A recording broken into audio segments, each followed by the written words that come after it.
Hello, and welcome to this episode of Strange as It Seems, a podcast about history, occultism, espionage, secret societies, mystery, conspiracy, and weirdness high and low. The common denominator is that the topics all embody the strange, that is, something that's unusual or surprising in a way that's unsettling or hard to understand. The aim is to reveal and discuss, but without any definite expectation of explaining or proving anything. Because, more often than not, the closer you look at the strange, the stranger it gets.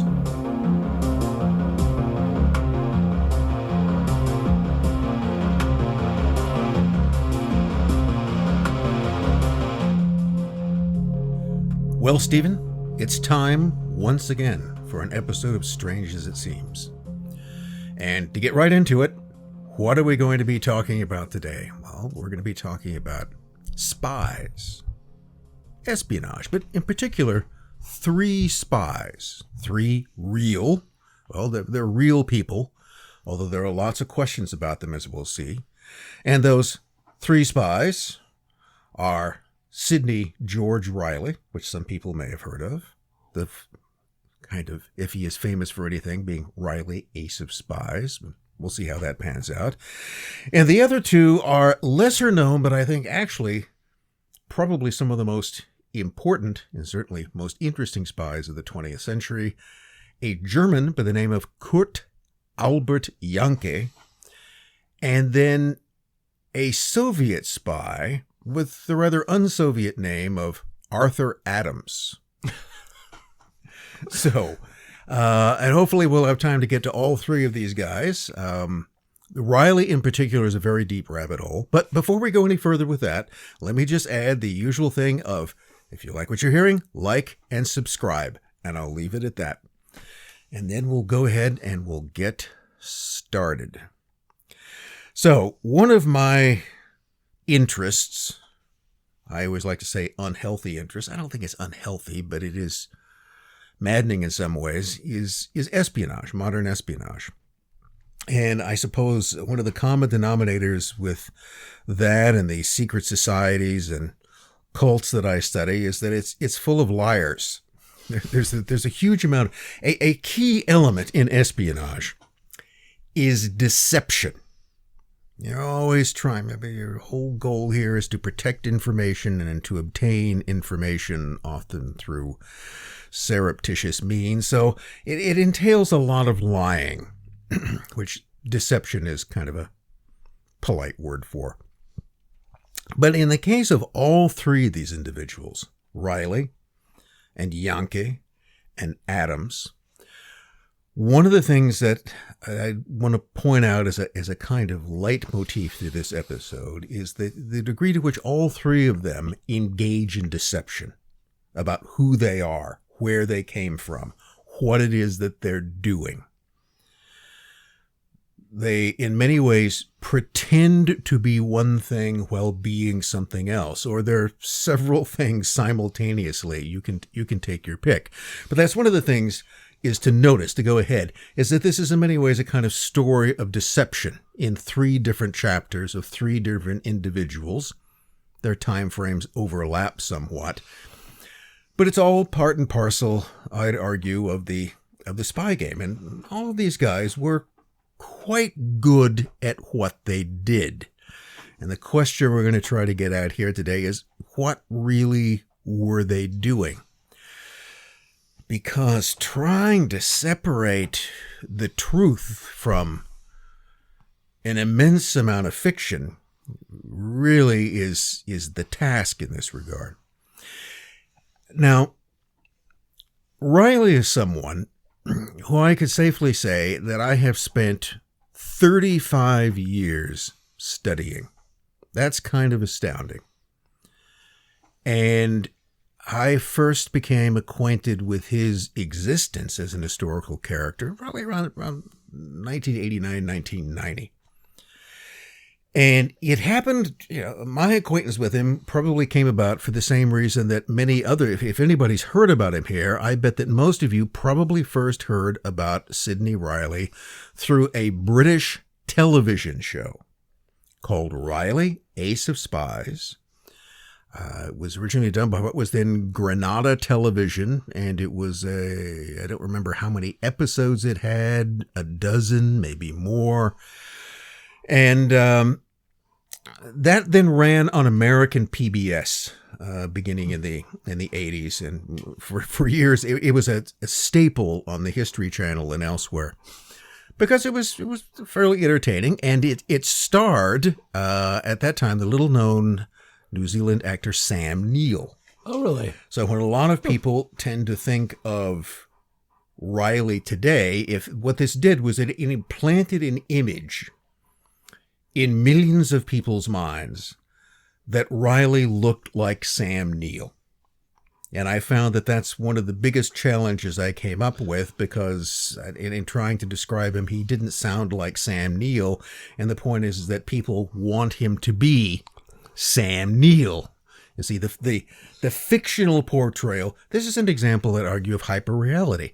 Okay, Sam Neill actually, and I don't want to disappoint anyone, but I'll go ahead and do it anyway. Sam Neill bears no actual resemblance to the real Sidney Reilly at all. In fact, he probably couldn't be more different from him in many ways. But that's the image which this widely viewed television program promoted, and it's an image which still sticks in many people's minds. But it's not real. It's been about 35 years that I made the acquaintance of Sidney Reilly through watching a TV show on the History Channel. And what got me interested about that is that I'd studied Russian history, and I'd studied the history of the Russian Revolution at that point, and I found this surprising because I'd never heard of this guy. Name had never, if it had come up, I'd never noticed it. And there's, I suppose, not any particular reason why it should have. But I'd give my discovery of Reilly credit for really first introducing me to the greater reality of the history that isn't in the standard books. That here was a character who is, I won't argue that he was of huge importance, but he was around for a lot of interesting events in the early part of the 20th century, and he was often involved in them in one way or the other. That one way or the other covers a broad area, but he's very rarely talked about. And part of it is that he's not a politician, and he wasn't a diplomat, and he wasn't a soldier. He was, for lack of a better term, a spy. He was an operative in the kind of clandestine world of historical activity. Now, there are two types of things that happen. There are those that are recorded and written down, and then there are the things that happen that are never written down. And the latter are the majority of the things that took place, because there's only so much time and effort in historians to write things down. So that's worth keeping in mind. Most of what happens, most of what has ever happened, has never been recorded.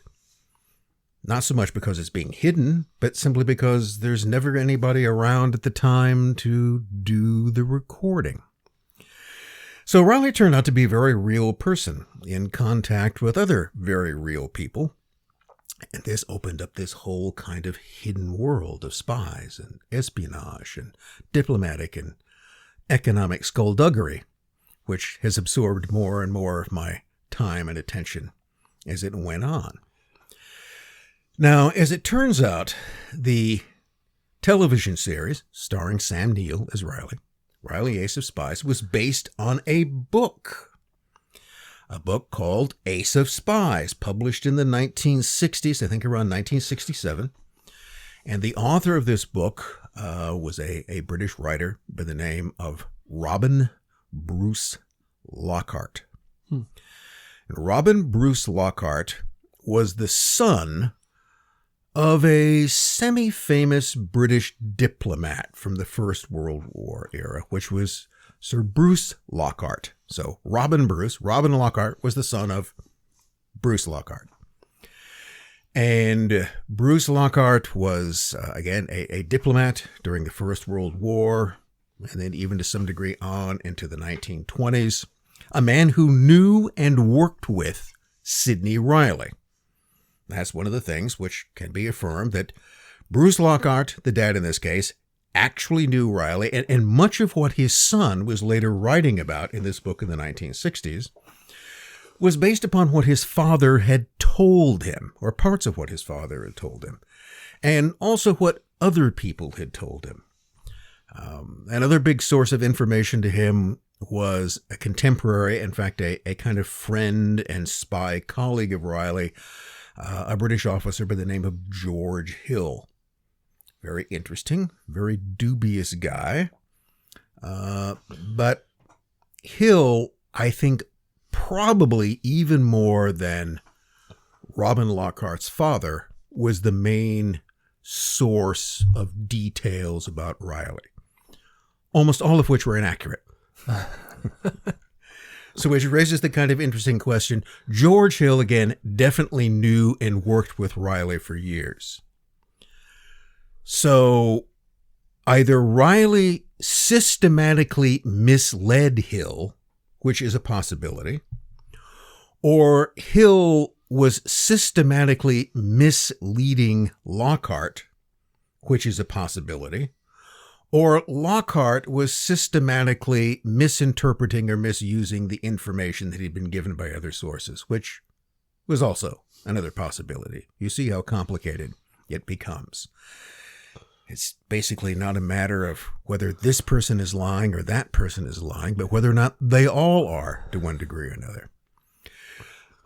So Robin Lockhart had written this book. It had become something of a bestseller, and then it eventually was turned into this television show. Where by the way, the TV writers took immense amount of license of their own in inserting and combining characters. This is the thing I tell anybody who watches the Reilly Ace of Spies series. What you're seeing is quite entertaining, and it's well done, and I think it's pretty well written. And I think it's well acted by people. But only about 20%, and that's a rough percentage, of what you see has any actual relation to what happened. Even in terms of being able to figure out, to the degree what actually did happen, which always becomes one of these questions. But it's largely a work of fiction. And the main reason why it's a work of fiction was that Robin Lockhart's book was also largely a work of fiction. Well, I got interested in this topic. I got interested in Reilly and how I fit into it. And so I decided I was going to do what historians do. I was going to start doing some research. And I think in the book there was a brief mention about the fact of Reilly being in New York during World War I. But the book, Robin Lockhart's book, also has him off doing all kinds of things which he didn't do, which in some cases other people did. So one of the things I've been able to track down to is that Reilly often later was either given credit or took credit for doing things that actually happened, but it wasn't him. Mm-hmm.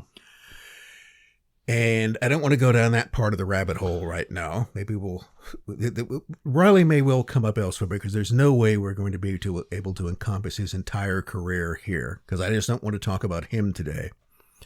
I want to compare him with two other figures. But what you found was that I decided to dig into this whole, that seemed accessible. Okay, if Reilly was in New York during the First World War, and he was doing business, he was engaged in war contracting, then there ought to be some record of that. Turns out there was. I mean, there's nothing like war contracting. There's nothing like your presence in the most important city in the United States during a world war to leave a paper trail. So through newspaper articles, through later American intelligence reports, through legal documents. So one of the things that Reilly got himself involved in were any number of lawsuits. Suits against him, more often his suits against other people in these business deals. And those all leave a fair amount. It gave you a good idea as to who he was actually in business with or had been in business with and what it was that they were doing. Because, if you're going to file a lawsuit against somebody, you have to explain what all of this is about. Well, what I discovered was completely contrary to the story that appeared in Lockhart's book. Because what I found is that basically from the beginning of 1915, very early in the war, all the way up until early 1918, Reilly's in New York doing war contracting business all the time. That's where he is. He's not off doing these other things that were suggested. Other people might have been doing it, but it wasn't him. So this was this whole sort of facet about him that had never been written about. So I did what historians do. I took that and I wrote an article, and I got the article published. I thought that was some kind of, it was basically just sort of shedding a light on a particular and fairly, relatively easily documentable part of his career. And that story, of course, contradicted or was at odds with what basically existed at the time. And what existed at the time in terms of a story about Reilly was Lockhart's book. That was it. And so here again, this is a kind of warning to researchers and professional or amateur historians out there about, one of the things you do when you get interested in a topic, what you're always told you should do, what I'll tell you should do, is you should read about as much about it as possible. Read everything you can find, even the stuff that you're pretty sure is BS, because embedded in that BS might be, it's probably just going to be BS, but there might be something in there that would be useful in the same way that the most useful, the most factually based materials are likely to include some BS accidentally or not. But here's the thing you've got to keep in mind. You want to read everything, but don't become too wedded to the narratives that they tell you. Because here again, it comes back to this thing I've reiterated in other episodes, and I will continue to do so. History is a narrative. It's a story. It's a story that can be, like Lockhart's, largely made up. Okay, you can create a story, a seemingly a whole biography of a person, which is mostly fictional, which bears little resemblance to reality, but it still holds together as a story. In fact, it may often be a very good story. So don't become, don't marry any of these narratives. And because there's a tendency to accept that this somehow, and this I think is a mistake which I made, and which I continued with for years, and which continued to afflict me when I wrote my book about Reilly in the 90s, Trust No One, is that I still had in the back of my mind Lockhart's basic template. Mm-hmm. And I wasn't ready at that point to simply throw the whole thing out the window. I should have been, because all of the information that I had acquired more and more painted an actual story that was at odds with Lockhart. But I think on some level, I just had a hard time believing that his story was, again, 80% bullshit. Yeah. Because he was a nice guy, and I'm not sure that he honestly meant to do that. But anyway, so I published an article about Reilly's wartime business activities in New York City. And then one day, sometime after it came out, I got a phone call. Not a letter. I got a phone call from Robin Lockhart. And there's this elderly British guy on the other end of the phone saying that he'd read the article and he found it very interesting, and he was kind of interested where I got the sources from it with. And that started a kind of conversation between us. Now, here again is one of those things, as you know, as you go on, why did he decide to call me up? Your story contradicted his. It did. And he was very nice about it. And that really wasn't what we talked. But why would he take an interest? I mean, look, he'd earned whatever money he was going to earn off of Reilly Ace of Spies. Why was that an issue with him? I mean, for me, it would be ego, but. Well, I think it was, I think without I think he was put up to it. Okay. Oh, okay. I'm not sure that was ever entirely his idea, which at one point, this this went on for a number of years. He's long since deceased. But he was still very much alive at the time, not very active, and we exchanged various letters, and I think there were a couple of more phone calls. I met him briefly once when I visited London. He was always very nice, and he was very polite. But he never wanted to, when I was also polite, and therefore I wasn't going to say that, well, all this research I've done has basically shown that your book is, bullshit. Your book is bullshit. So what do you have to say? But no, that's not the way to go about these things. But that wasn't, if I ever tried to go in that particular direction, he never really wanted to talk about it. And he also seemed in some ways sort of vaguely, he was reticent to talk about the construction of the book or where he'd got. The one thing I could never get from him is where he'd gotten his information from. Of course, his father, he would note, but he would never say specifically what information. So he gives no citations in his book or anything like that. No. And you couldn't, and I couldn't get from him, did this particular fact or did this story, did that come from your dad? Did it come from George Hill or did it come from someone else? He was always, and I will use the term, he wasn't forgetful. He was being deliberately evasive. He simply didn't want to talk about it. Maybe because he didn't remember at that point, but I think he was just, it wasn't a matter that he wished to discuss. And the reason for that, I now believe, reasonably, that is, I don't know, but I believe, is that he was basically given a script, a rough outline of what the story was supposed to be, and various details to back that up, and then he wrote it. Given it by MI6 or? Well, that's a methodology which is often used in terms of anything about intelligence or much of history that was used in the Soviet period. And I've talked to Russian historians from the Soviet period who gave me exactly the same description. Is that, well, I was given, the KGB showed up and they gave me a bunch of documents. Yeah. And they said, here are the documents and we want you to write a story about the attempted assassination. It was a fellow who had written a very good article about the attempted assassination of Lenin in 1918. He didn't know anything about it really, other than what he sort of read in history books, but he was given a set of authentic documents, but he was also given an outline of what the story was supposed to be. This is what we want you to talk about. These are the things that we want you to discuss. And he was commissioned to do that, and he did it. But it always stuck with him is that as he was putting the story together, he seemed to notice that the documents didn't seem to explain everything, and he never thought he'd gotten the whole story. And that was one of the things that on his own, sort of semi-secretly, for decades after that, he would try to research this on his own because he didn't think the story that he'd been commissioned and guided to write was the real one. It was a version was supposed to be put out.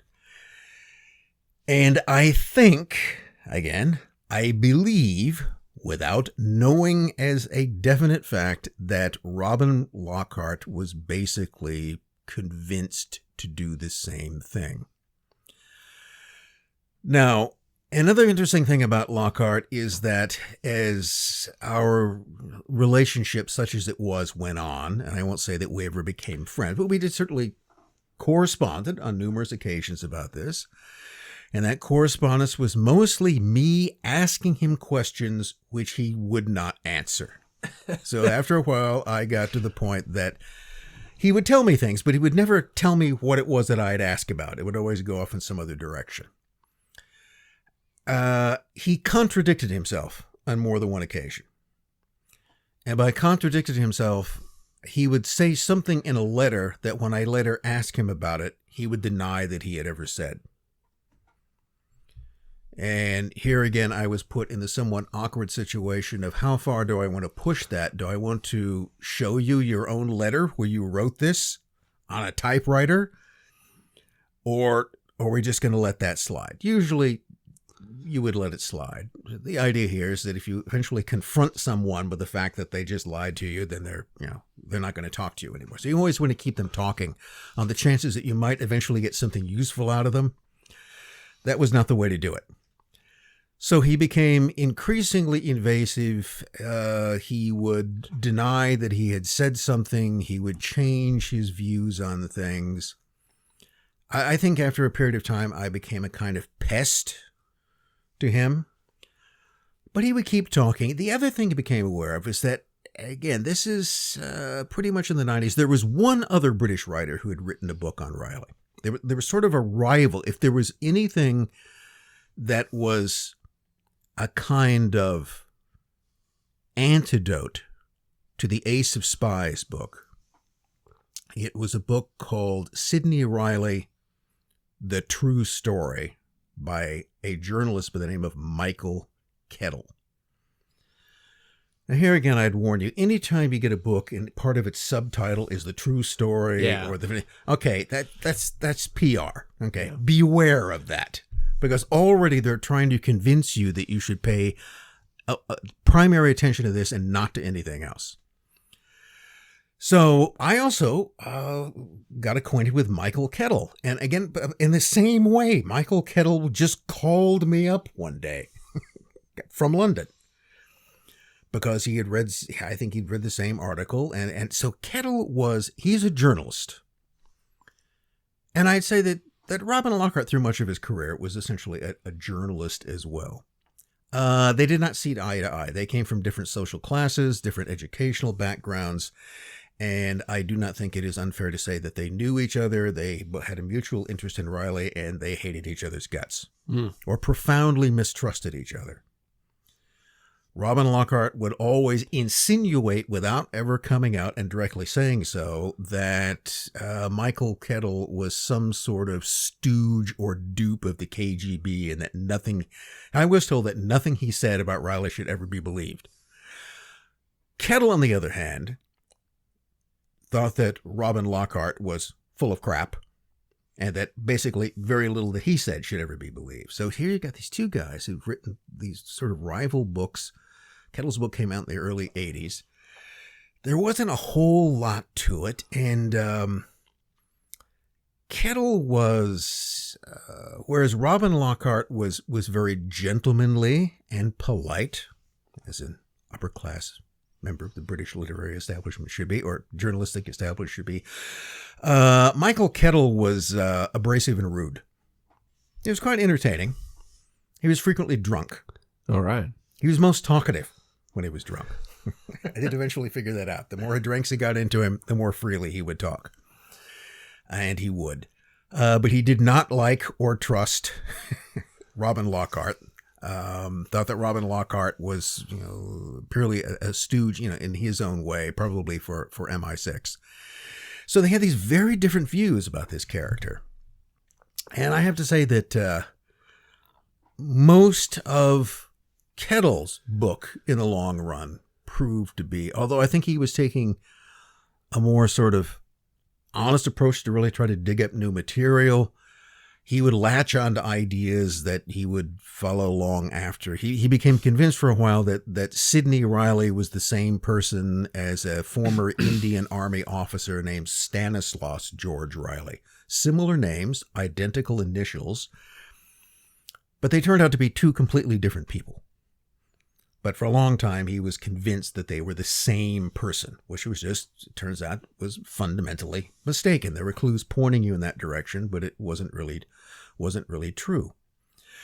So this made the whole topic more interesting for me, because the two guys that were the closest thing you had, presumably, to experts on the topic, completely disagreed and disliked each other and thought the other guy was a liar, which I wouldn't agree, or was fundamentally misled.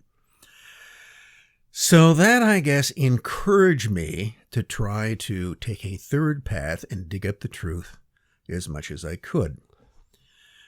So that turned into, well, it still goes on. I mean, I still look for any information I can find on Reilly. It has altered my views as time has gone on. I think it's probably only, in 35 years of study, I say it's probably about 10 years ago that I eventually realized pretty much what the centerpiece to this whole thing was. We'll get to that. Okay. I'm not going to tell you now.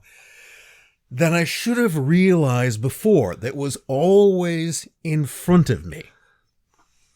So when I was writing Trust No One, I remember in particular where I wrote a chapter, and the chapter dealt with a spy-laden conspiracy in 1918 Russia, which had to do with a thing called the Lockhart Plot. Now, this involved Robin Lockhart's dad, Bruce Lockhart.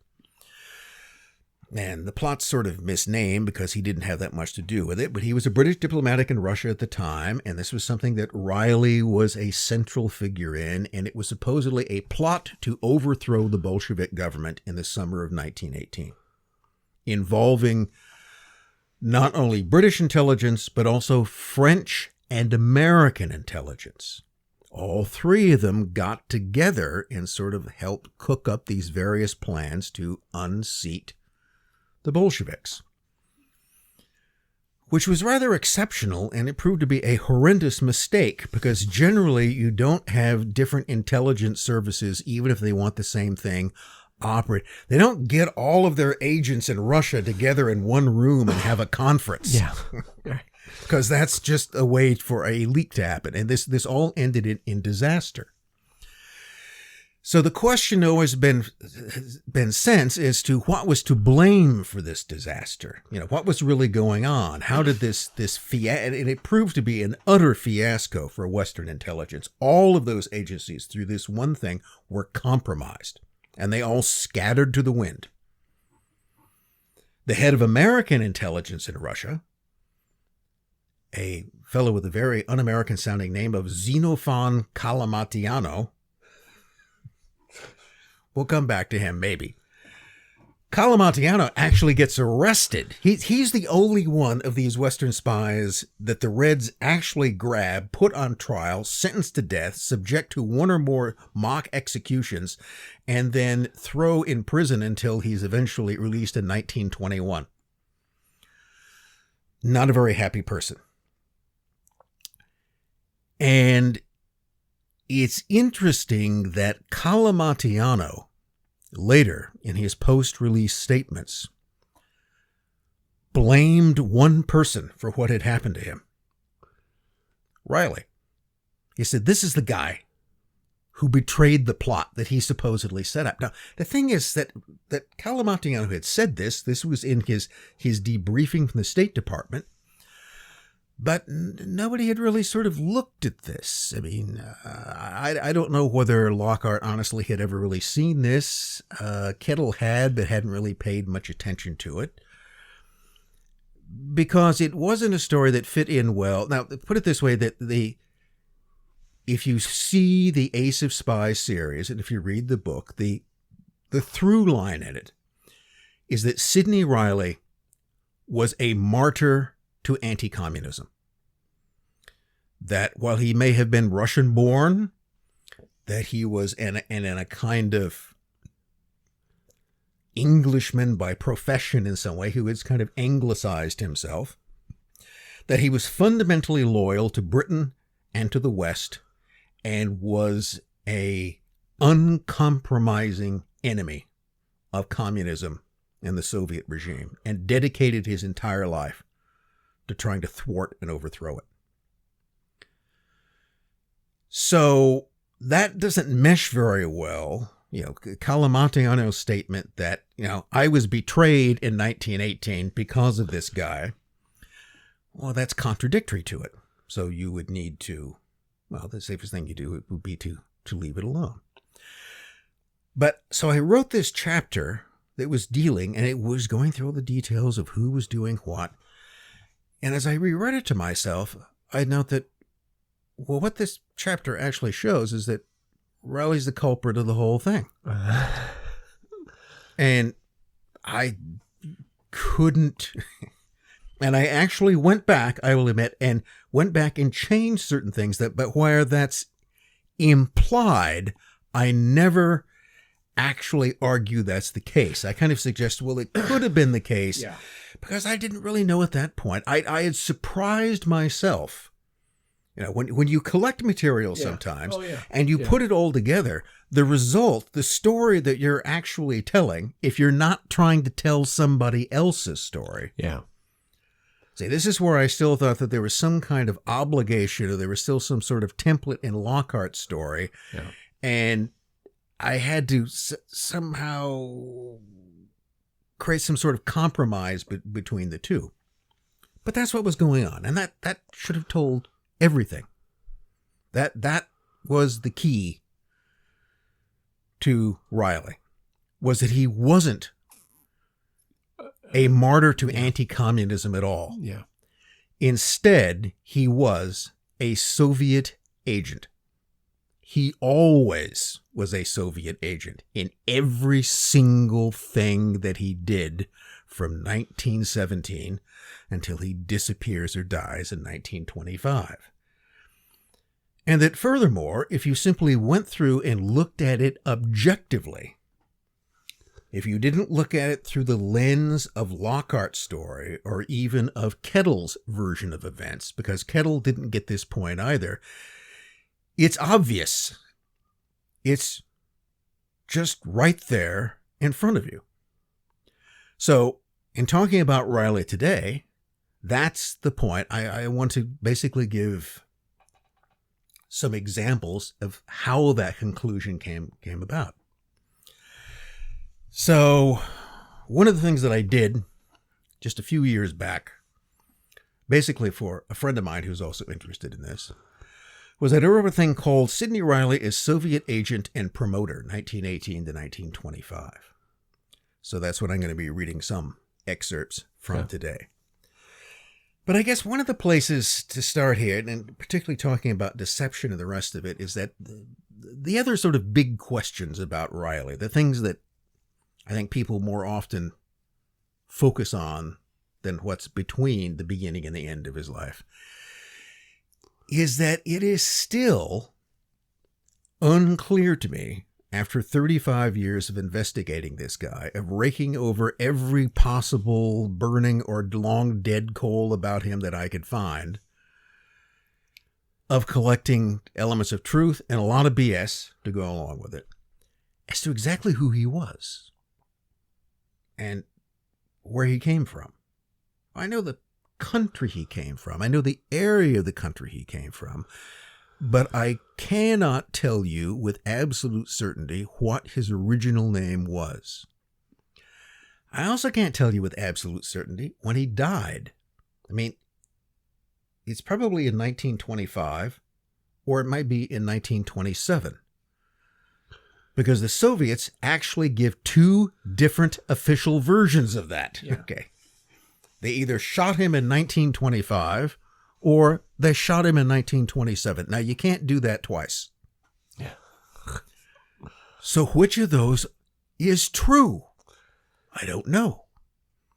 Now, I'm not going to go into the other former Soviet intelligence officer who told a British intelligence officer, George Hill, nonetheless, that Reilly was still alive in 1944.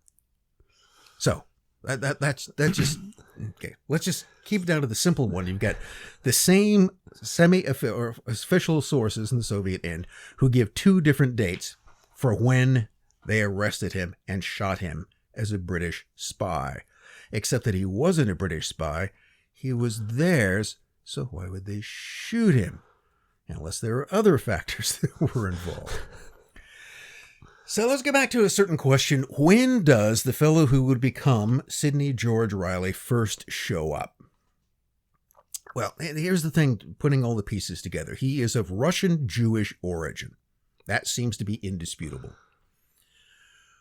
Where he was born in the then Russian Empire is disputable, because there are people who believe, and there is some documentation to support, at least family documentation, that he was actually born and raised in what was then Russian Poland.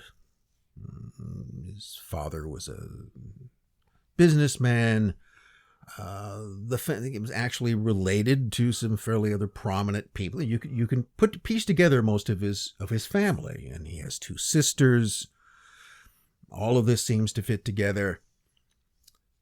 But then that doesn't mesh with all the other little details you get throughout his life, where everything tends to point to him actually having been born hundreds of miles away in the south, in what's today Ukraine, around Odessa. Mm. And one of those bits of evidence is a report from the Tsarist secret police around 1903 that pegged his birthplace as what they described as a small village northeast of Odessa.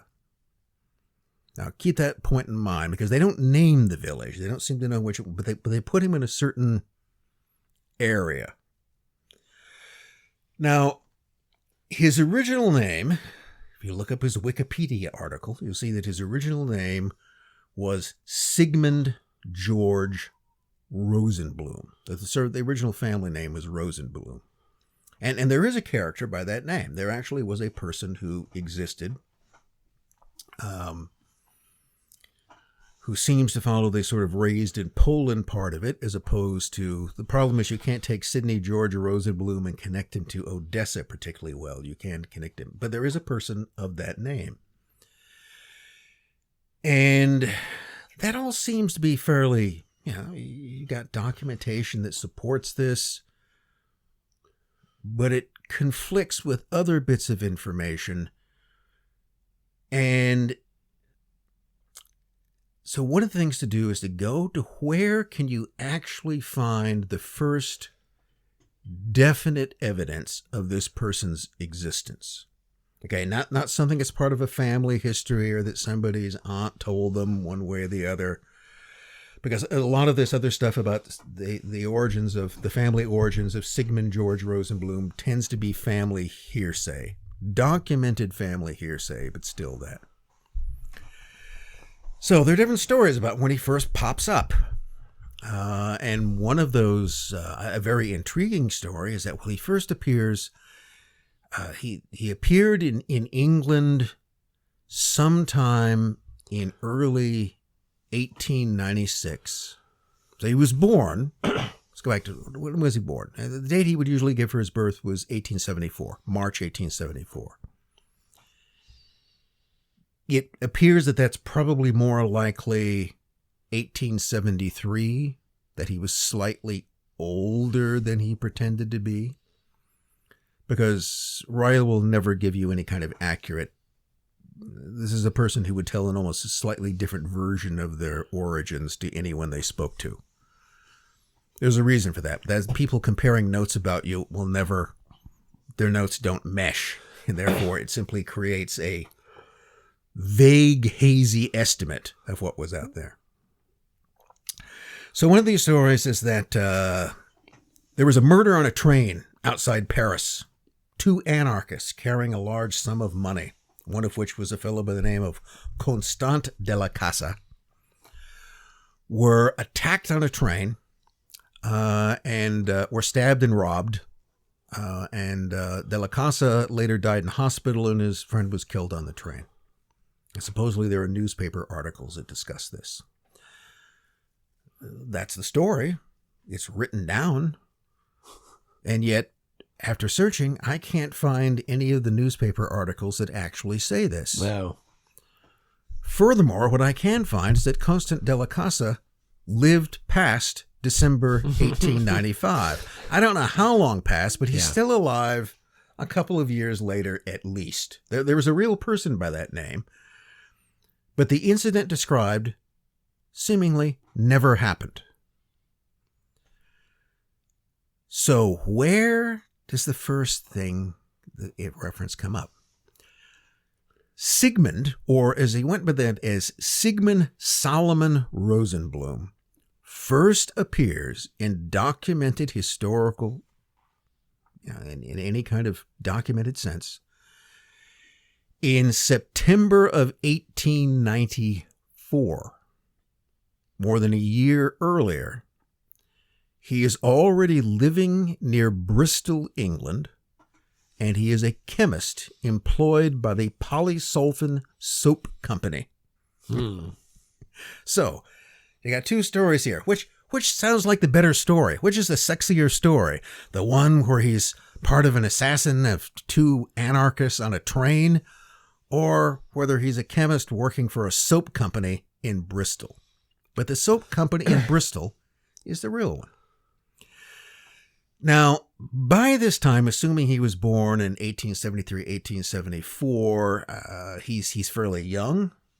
He's maybe 21 by this time, old enough to have graduated from university, which he must have done because he's employed as a chemist by a German-owned soap company. Let me also point that little detail out. The Polysulfan Soap Company was a German company, which had opened a factory in England.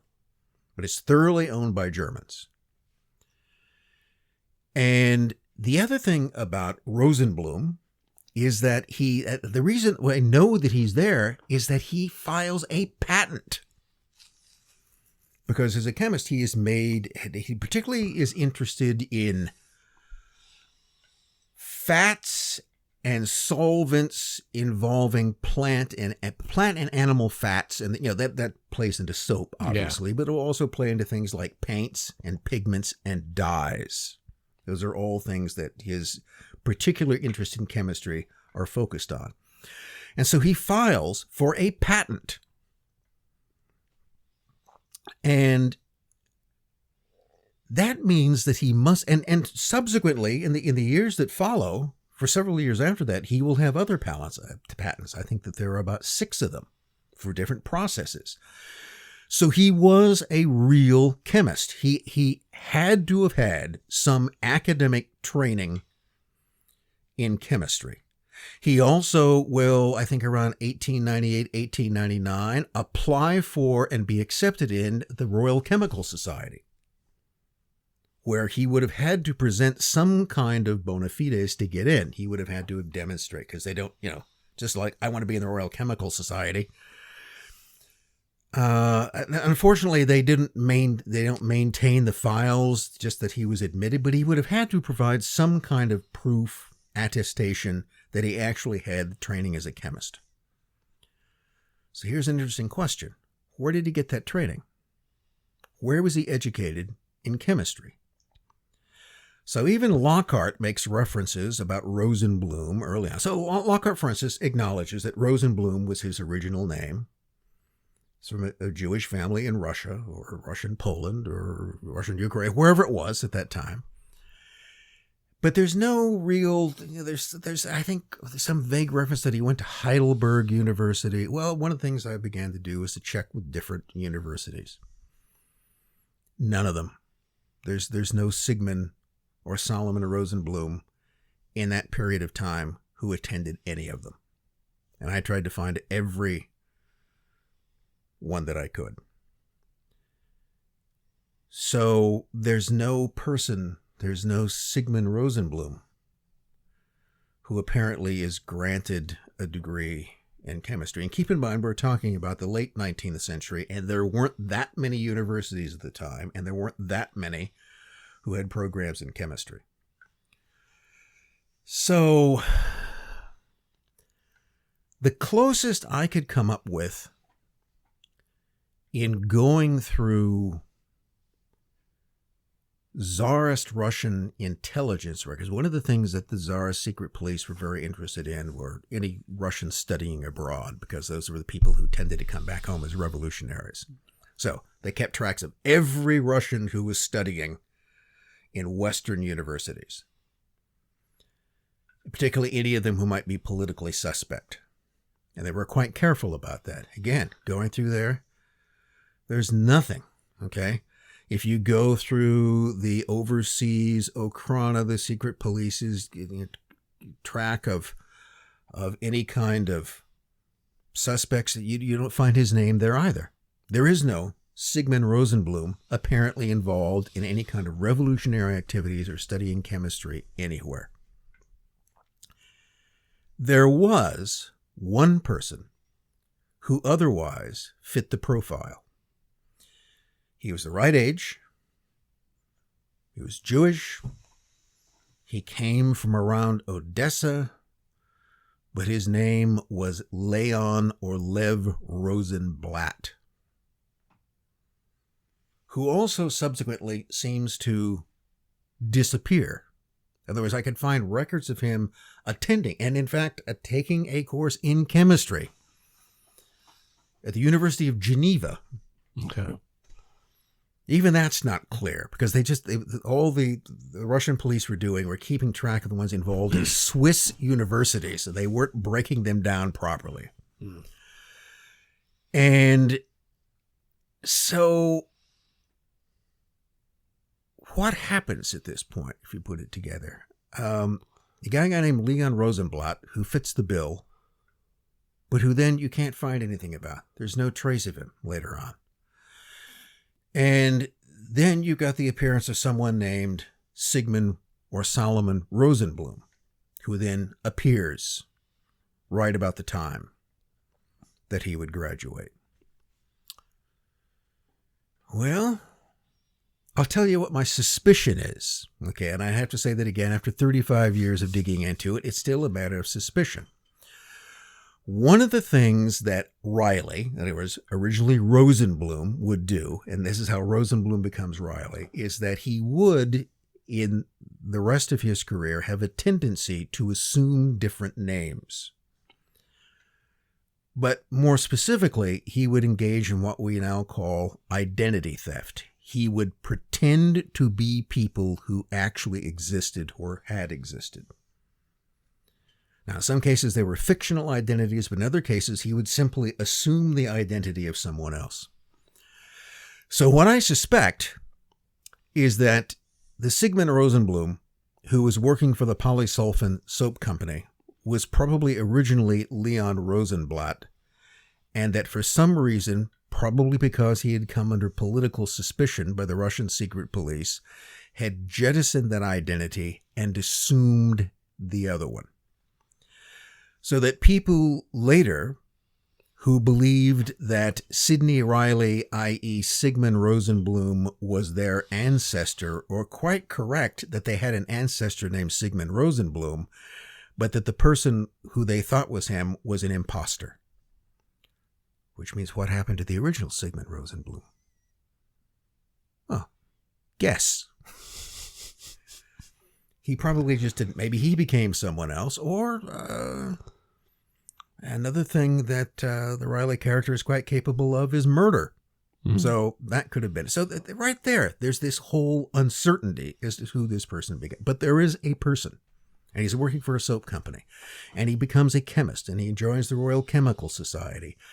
And from 1894 through 1899, he is Sigmund Solomon Rosenblum. And you can track where he goes to work for other companies. He creates more patents. You can find the addresses where he lived. In 1898, he marries, I would say, an English woman. She was actually Irish, living there, by the name of, original name of Margaret Callahan. They might have bumped off her first aged husband to facilitate the marriage. She didn't inherit a fair amount of money. And then he would go on to make her life a living hell. But how would he do that? How would he make her life a living hell? He would take all of her money, get her addicted to opium, and abandon her in the Far East. Wow. All right. Which would then lead her to a state of such psychological discombobulation and heartbrokenness that she would attempt suicide. Attempt. She would not succeed. What she would do is shoot out her right eye. And she would there later go on to become a nanny. Okay. And one of her charges would later write a story about his nanny called The Nanny with the Glass Eye. And she would tell him the whole story as to how she shot her eye out and how her first husband had so betrayed her and ruined her life. And that that appears to be quite true. Yet the other side of this is that Margaret, Reilly's first and only legal wife, because any of the rest of them were bigamous, that he and she would maintain this relationship for years. They would always communicate with each other. They always knew where the other one was. So for a man who had ruined her life, she seems to have been particularly interested in close to him for reasons that are also somewhat mysterious. I think that they knew things about each other. Which raises an interesting question. Why didn't he have her killed? Right. I don't know. Did she have a piece of paper stashed somewhere? Or did he bear some sort of affection for her in some way? It's this whole relationship between these people that spans their entire lifetimes that you can only, in a paper sense, get this there was something that bound them together.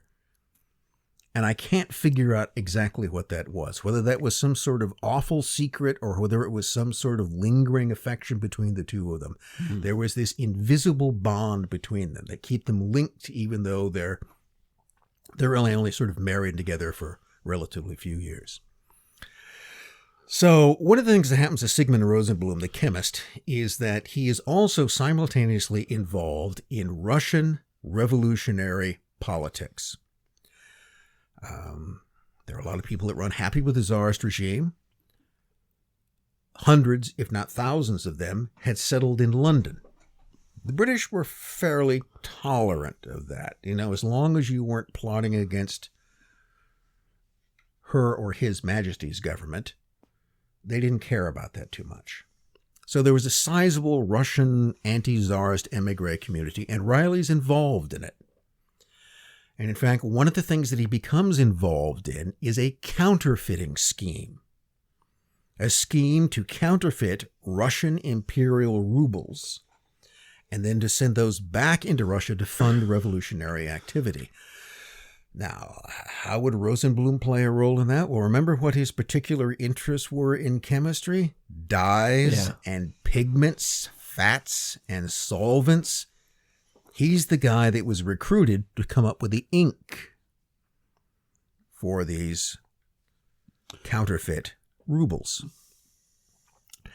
That attracted the attention of the Russian secret police. It also attracted the attention of Scotland Yard. And very basically, one of the most important figures in Scotland Yard was a fellow with the name of Inspector William Melville.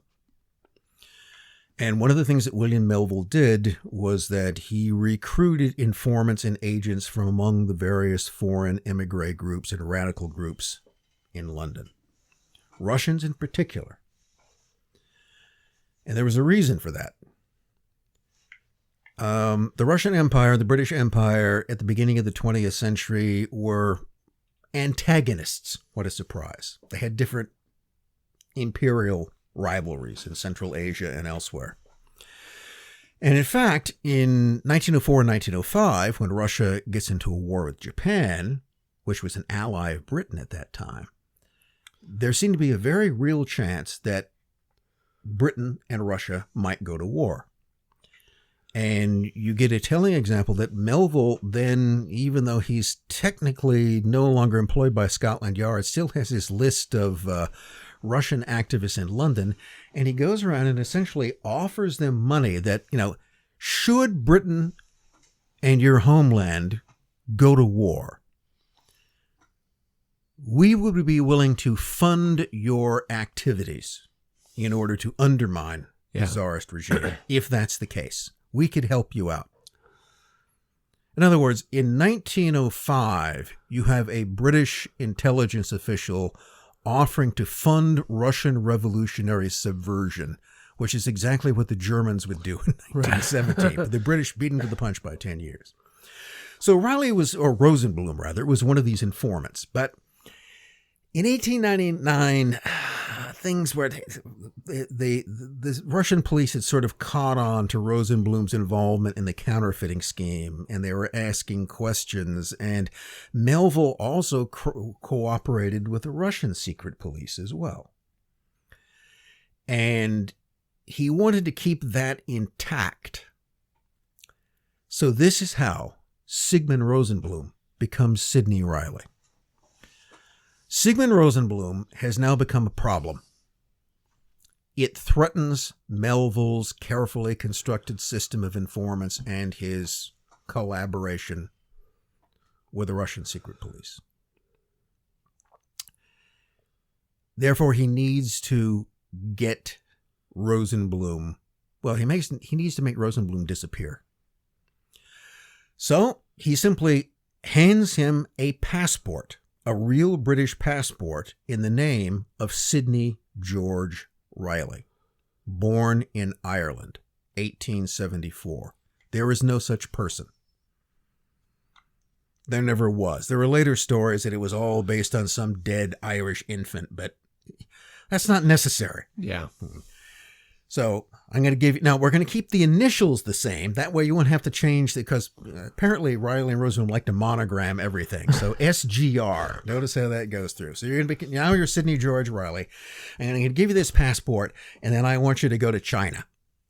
I want you to go to the other side of the world with a passport and another name and disappear. And leave your wife behind because she knows who you originally were.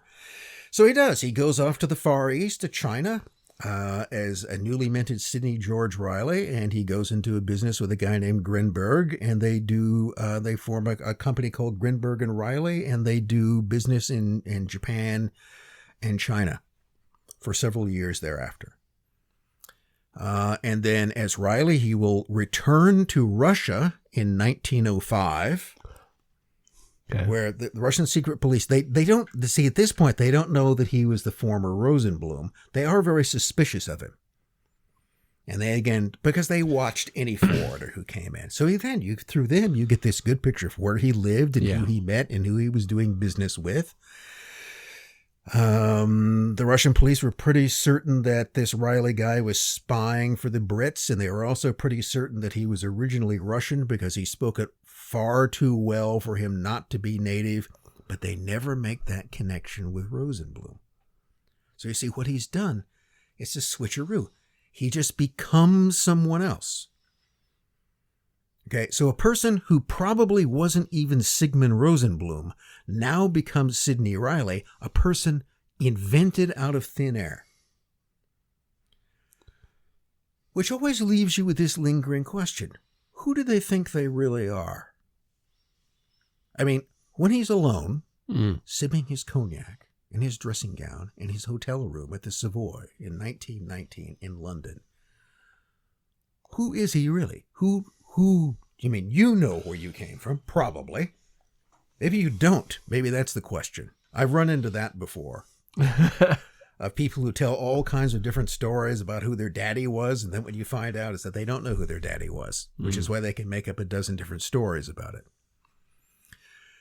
But you've now got this whole fictional persona. That itself, I cannot emphasize this strongly. The Sidney Reilly character himself, it is a lie.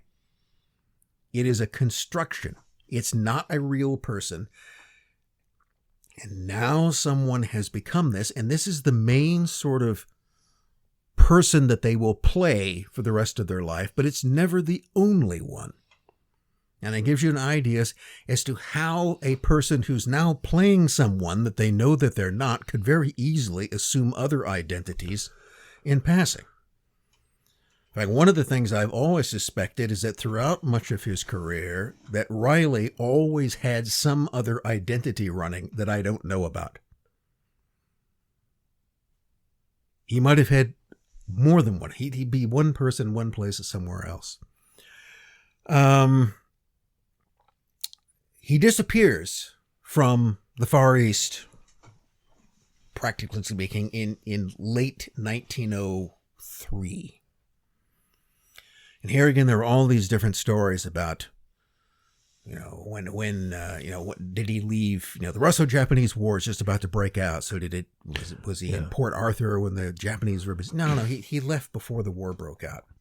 He's not even in there. And he runs off with a woman by the name of Irene Gates. This is all in the newspapers. This is where I found this. It's all in the newspapers. Why? Because it ends up as a divorce case in London. Irene Gates was supposedly an American. In Shanghai, earlier in 1903, she had married a British subject, a fellow by the name of Dawson, Frederick Dawson. So she'd become Irene Dawson. And then she splits with him, takes up with Reilly, and in the fall of 1903, to give his wife and other people the slip, they get out of a boat and they go to Manila. And then from Manila, they eventually... Where do you find them next? In Rio de Janeiro, living in a hotel as man and wife as Mr. and Mrs. Gray. Now, this is all found out later when her husband, Dawson, sues her for divorce and names Sidney Reilly as the correspondent in the divorce case. And his lawyers hunt Reilly down. They find him in January 1905 in Brussels. And they depose him and ask him about all of this. Now, there are other little interesting, again, to give you an example of this, Irene Gates, Irene Dawson, this real woman that Reilly runs off with, there's all of the information that she gave her former husband and others about where she came from, there's no there. There is no Irene Gates. Who is she? Yeah, I was going to say, was she another? And she vanishes. Wow. She is just gone. You never hear about her before. You never hear about her afterwards. She disappears. Now she might have thrown herself off a pier somewhere, but probably she just becomes someone else. The people trading identities. So, to move ourselves a little bit more back on track of where I want to be with this, the thing to keep in mind is that from his earliest appearance as Rosenblum, there is a connection between him and Russian radical politics. Early on, Rosenblum is a chemist. He is also a Marxist revolutionary. Keep that in mind for what follows later. So, years will go by in Russia and then later New York of Reilly essentially as a businessman. He's usually a fellow who comes in and he sets up deals and he takes a percentage off of them. How did he end up in New York? He comes there in search of war contracts. So this would 1914? 1914 is the wars. In fact, I'm glad you asked that because so he goes from the Far East and then in 1905 he goes to Russia. And so from 1905 up until 1914, he's doing business as a military contractor in Russia. So he's using that chemist background as a military contractor, or he just doesn't say? Usually by making friends with people. He's making different associations. Okay. Again, his function in this case is to set himself up as a kind of he fixes deals. He puts people in contact with each other. Okay. And if you look at his business deals in New York, they're always the same way. The Russian government wants somebody to produce artillery shells for them. He finds American companies who will do artillery shells, and then he gets 25 cents on artillery shell. Okay. Back when 25 cents was 25 cents. Yeah, nice job. Or $1 a shell, whatever it might be. A rifle contract. Okay. So you get a rifle contract for 2 million rifles for the Russian army. Yeah. And you get $1 a rifle. Yeah. It's pretty good. That's not bad. So that's how he essentially is. It doesn't make anything. He just arranges deals and takes a percentage. He's a bit of a con man. It seems like they all are. all the intelligence guys. You have to be. Yeah. So how does he get involved in the kind of war contracting business? Well, in Russia, over that decade, he'd met various people, but here's the most important person. The most important business contact he will make is a fellow by the name of Abram Zhivotovsky. So Abram Zhivotovsky is one of four brothers, Zhivotovsky brothers. And they're from where? Where are they from? Oh, they're from a town north of Odessa.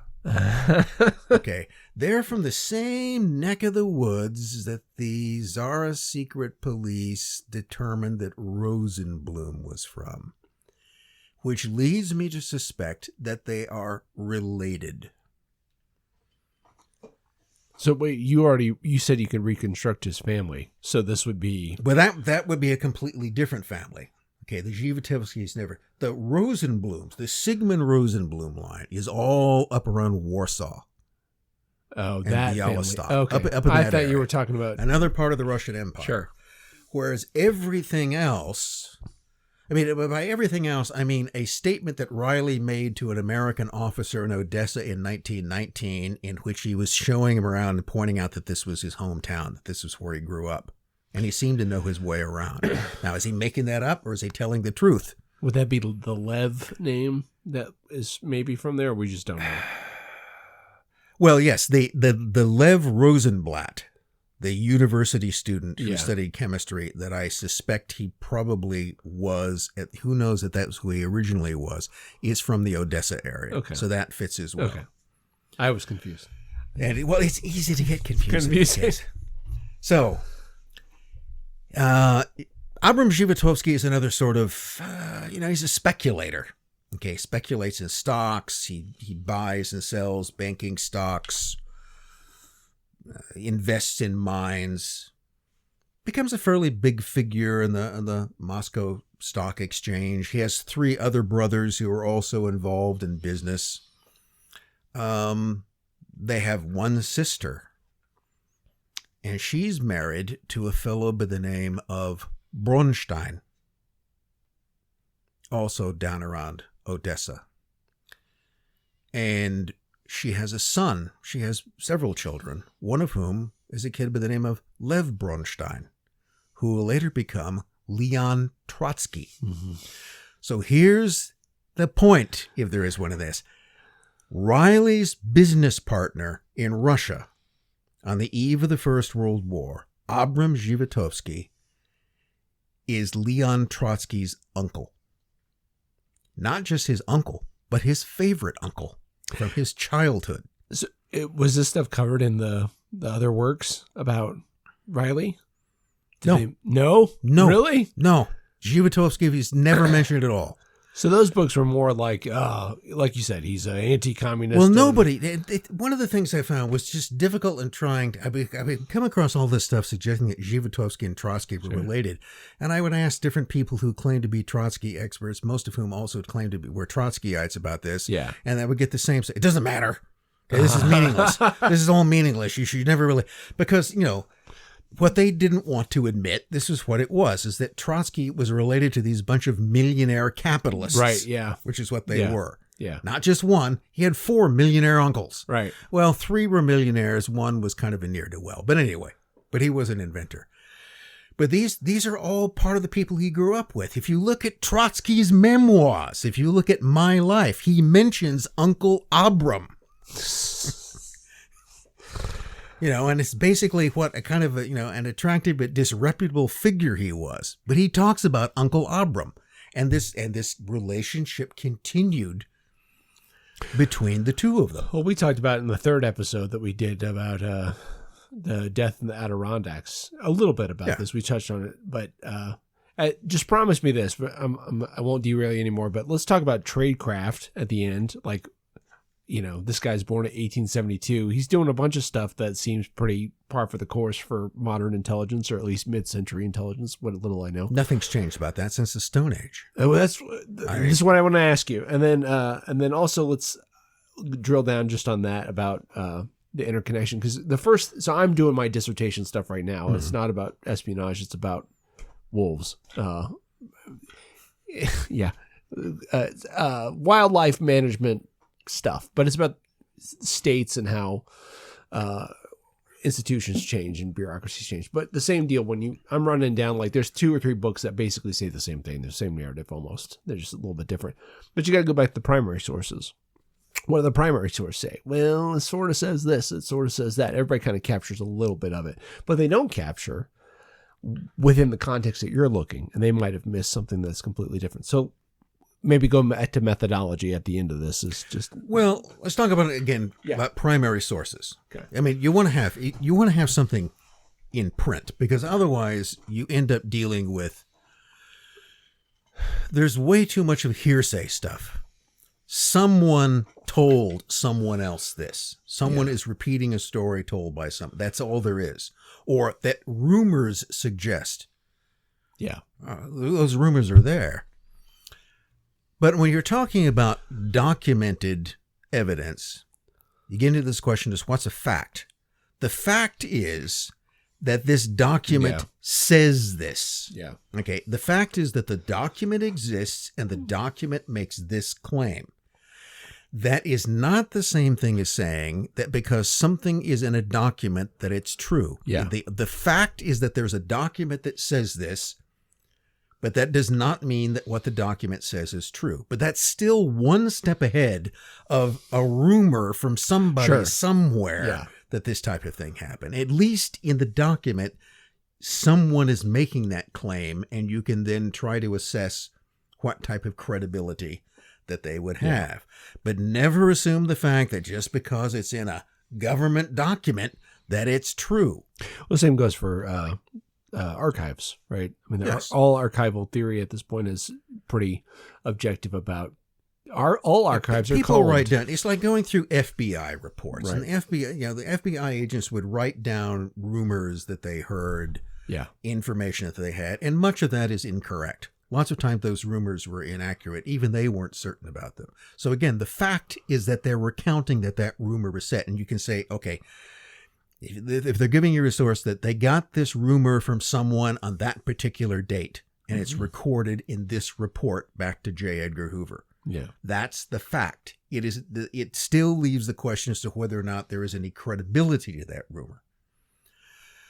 So, all too often the basic source for everything is because somebody said it, right? Yeah. Well, where else does it come from? Problem with oral histories. So, sorry, derailed enough. Right. Back to Trotsky's. All right. So here's the key point I want to make. You got a guy who starts out in his early career as a Marxist revolutionary in London. Then guess what? By the time 1917 rolls around, he's a business partner and the chief American agent of Trotsky's uncle. Yes. Now, Uncle Abram is certainly a capitalist, although who knows what kind, but he's still kind of fond of his nephew. I mean, here's an example of that. Trotsky himself is in New York for a short period of time in early 1917. Same time that Reilly's doing business there. Did they meet? I don't know, but they're in the same town. Of course, there's 8 million people in New York, but there are only 2 people who would have that kind of close connection. So it would be logical in some way that that he might go to see his uncle's representative, especially if he was going to get money out of his uncle, as he had through most of his life up to that point. Because let's face it, as a Marxist revolutionary, it's not a full-time job. Yeah. So when Trotsky leaves New York, gets sort of held up by the British for a while, and eventually in May 1917 lands in Norway, and he's going to catch a train for Petrograd. Who does he send a telegram to first saying that I'm coming to Petrograd? Does he send that to his revolutionary colleagues? He sends it to his uncle Abram. That's the first person that comes to mind. That's the guy that Trotsky is going to tell that he's on his way there. His uncle. His financial mainstay as a revolutionary. So that's what Zhivotovsky had been doing. He'd been kind of financing his favorite uncle, his favorite nephew. And that's who Reilly is friends with and working for, the uncle, which means there is this one connection between Reilly, not too far off, who still harbors revolutionary sympathy. There's a whole story that American intelligence involves, is that in March 1917, when the Tsar abdicates, that Reilly and one of his business partners in New York hold a party to celebrate that, which tells you something. So why is it something about being Jewish and from Odessa that makes them interested in Marxism? Is it something about just that? Well, that opens up a whole other can of worms. All right. Well, I just say that they weren't the only people. I figured, of that particular persuasions who would be interested in it, but and I'm just trying to understand why his uncle was, aside from having affection for the guy, was willing to be involved. Well, I And mean, Reilly, how too. strange. I mean, people can have different political views, but they're related to each other or they like each other. I mean, what it appears is that Abram Zhivotovsky took a shine to his nephew, bright kid from an early age, and the nephew had a fondness for him. Yeah. And they maintain a relationship. If they didn't maintain a relationship, Trotsky wouldn't have telegraphed his uncle Sure. in 1917. Yeah. So they're still close. Why are they close? Because they have some sort of ongoing relationship, and and certainly giving his need for money on different occasions, that's probably, so if you want to wonder where the money bag, where Trotsky, the itinerant revolutionary, is getting money, some of that at least is coming from Uncle Abram, who Reilly is working for. Mm-hmm. So there is this connection at that point between Reilly and Trotsky. Whether or not they are ever in the same room together, I mean, I wonder whether Trotsky was at that party that Reilly threw about the overthrow of the Tsar, because it said that some of the main socialists in New York were there. And who's one of the most prominent international socialists? Trotsky. If he wasn't there, that would be weird. Yeah. So this is where all of these pieces begin to fall together. Now, is this the same guy, the same Rosenblum and Reilly with everything we've seen, who then suddenly is going to become a militant anti-Bolshevik? Why would he do that? Why would he change his political stripes at that point? So, Reilly in New York doing business amassed generally a bad reputation. Said he'd get involved in a lot of lawsuits. He was seen as a disreputable business figure. People dealt with him. Abram Zhivotovsky didn't have any particular problems with him, but a lot of people in New York did. A bit of a crook. Everybody pretty much agreed on that. So somehow, in late 1917, he gets a commission in the Royal Flying Corps, what will become the Royal Air Force. How does he get that commission? Nobody knows. He's not even a British subject. Okay, this is the whole thing. Reilly, even though he will claim to be a British subject, every time the Brits go to research this, they can't find any evidence that he's even a British subject. He doesn't even legally change his name to Sidney Reilly until 1908. He goes back to England, gets a lawyer to put through a deed poll name change, a name that he's been using by this time for almost 10 years. I mean, you think he's a double agent? Well, to some degree, Reilly is an agent for anybody who will pay him. Yeah, well, a lot of these. I think that anything he thinks he can make money off of. But no, I think he has a kind of political cause. Okay. And his political cause, he's a kind of revolutionary socialist in his heart, but he's also, I think, particularly connected to Trotsky for the reasons we've just gone over. That's what he tends to identify as his sort of chief figure in the Soviet government. And that's how he sells him. So he's got this bad reputation. In March 1918, the head of, well, we'll call it MI6. It wasn't called that at the time. Mansfield Cumming, who's not a stupid man, is basically told by some other people, one of whom was a British intelligence agent in New York, William Wiseman, that Reilly has connections in Russia. So what's happened in this period? It's early 1918. The Bolsheviks have just taken over. The British intelligence, the British military, the war is still going on. World War I is reaching a critical phase. Lenin has now taken Russia out of the war, concluded a separate peace with the Germans. The British are not pleased about this, and they're trying to look for a way maybe either to bring the Bolsheviks back into the war, or if that's not the case, replace them with some sort of regime that would. Who might be willing? Are there people among the Bolsheviks who might be willing to return to the Allied fold? How is that going to work? How could we influence them? So Mansfield Cumming, in March 1915, engages Reilly, a man he had never met before, to take 500 pounds in cash and 750 pounds in diamonds into Russia on some kind of secret mission. Now, considering that every piece of information that Cumming had gotten from New York about Reilly is negative, what do all of those things say?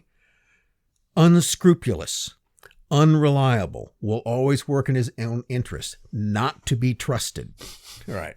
So you've got all of this stuff that tells you this guy is a complete crook at the very least. And you're going to give him diamonds and cash and send him on a super secret mission into revolutionary Russia. What would possibly convince anyone in their right mind to do that? What was it that Reilly could offer in any way that would make that risk worthwhile? Well, here's what Reilly could say. I know Leon Trotsky. Oh. The fellow who negotiated the Brest-Litovsk peace treaty, and a fellow who has just become the new Bolshevik Commissar of War, who's been put in charge of the Soviet military. I, through my business connections, know him, which is quite true. I could get access to him on a personal basis that no other British diplomat, including Bruce Lockhart, could get. Yeah. And all quite deniable because I'm not going there as a diplomat or anything else. So that's what he had to sell. Cumming had to be sold on something that would make it worth the risk to overcome all of these other doubts that everyone else had about Reilly. Because Reilly had something that no one else had. He had a backdoor to Trotsky. And Trotsky also had opposed the actual peace that Lenin had made. He'd gone very public. Mm-hmm. He was now in control of the Red military. And he was quite friendly with other Allied agents in Russia. Trotsky, if you were looking at it, the one person who might be in the Bolshevik hierarchy willing to re-embrace the Allied cause was Trotsky. And here's a guy who has a personal connection to him.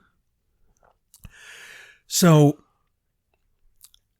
Reilly goes back, becomes involved in something I mentioned before, the so-called Lockhart plot, manages to arrange this kind of half-baked scheme in which Allied agents are going to pay some of the troops in charge of the Kremlin to mutiny, supposedly arrest Lenin, Trotsky, and the others, or at least Lenin, to get him out of the way. Yeah.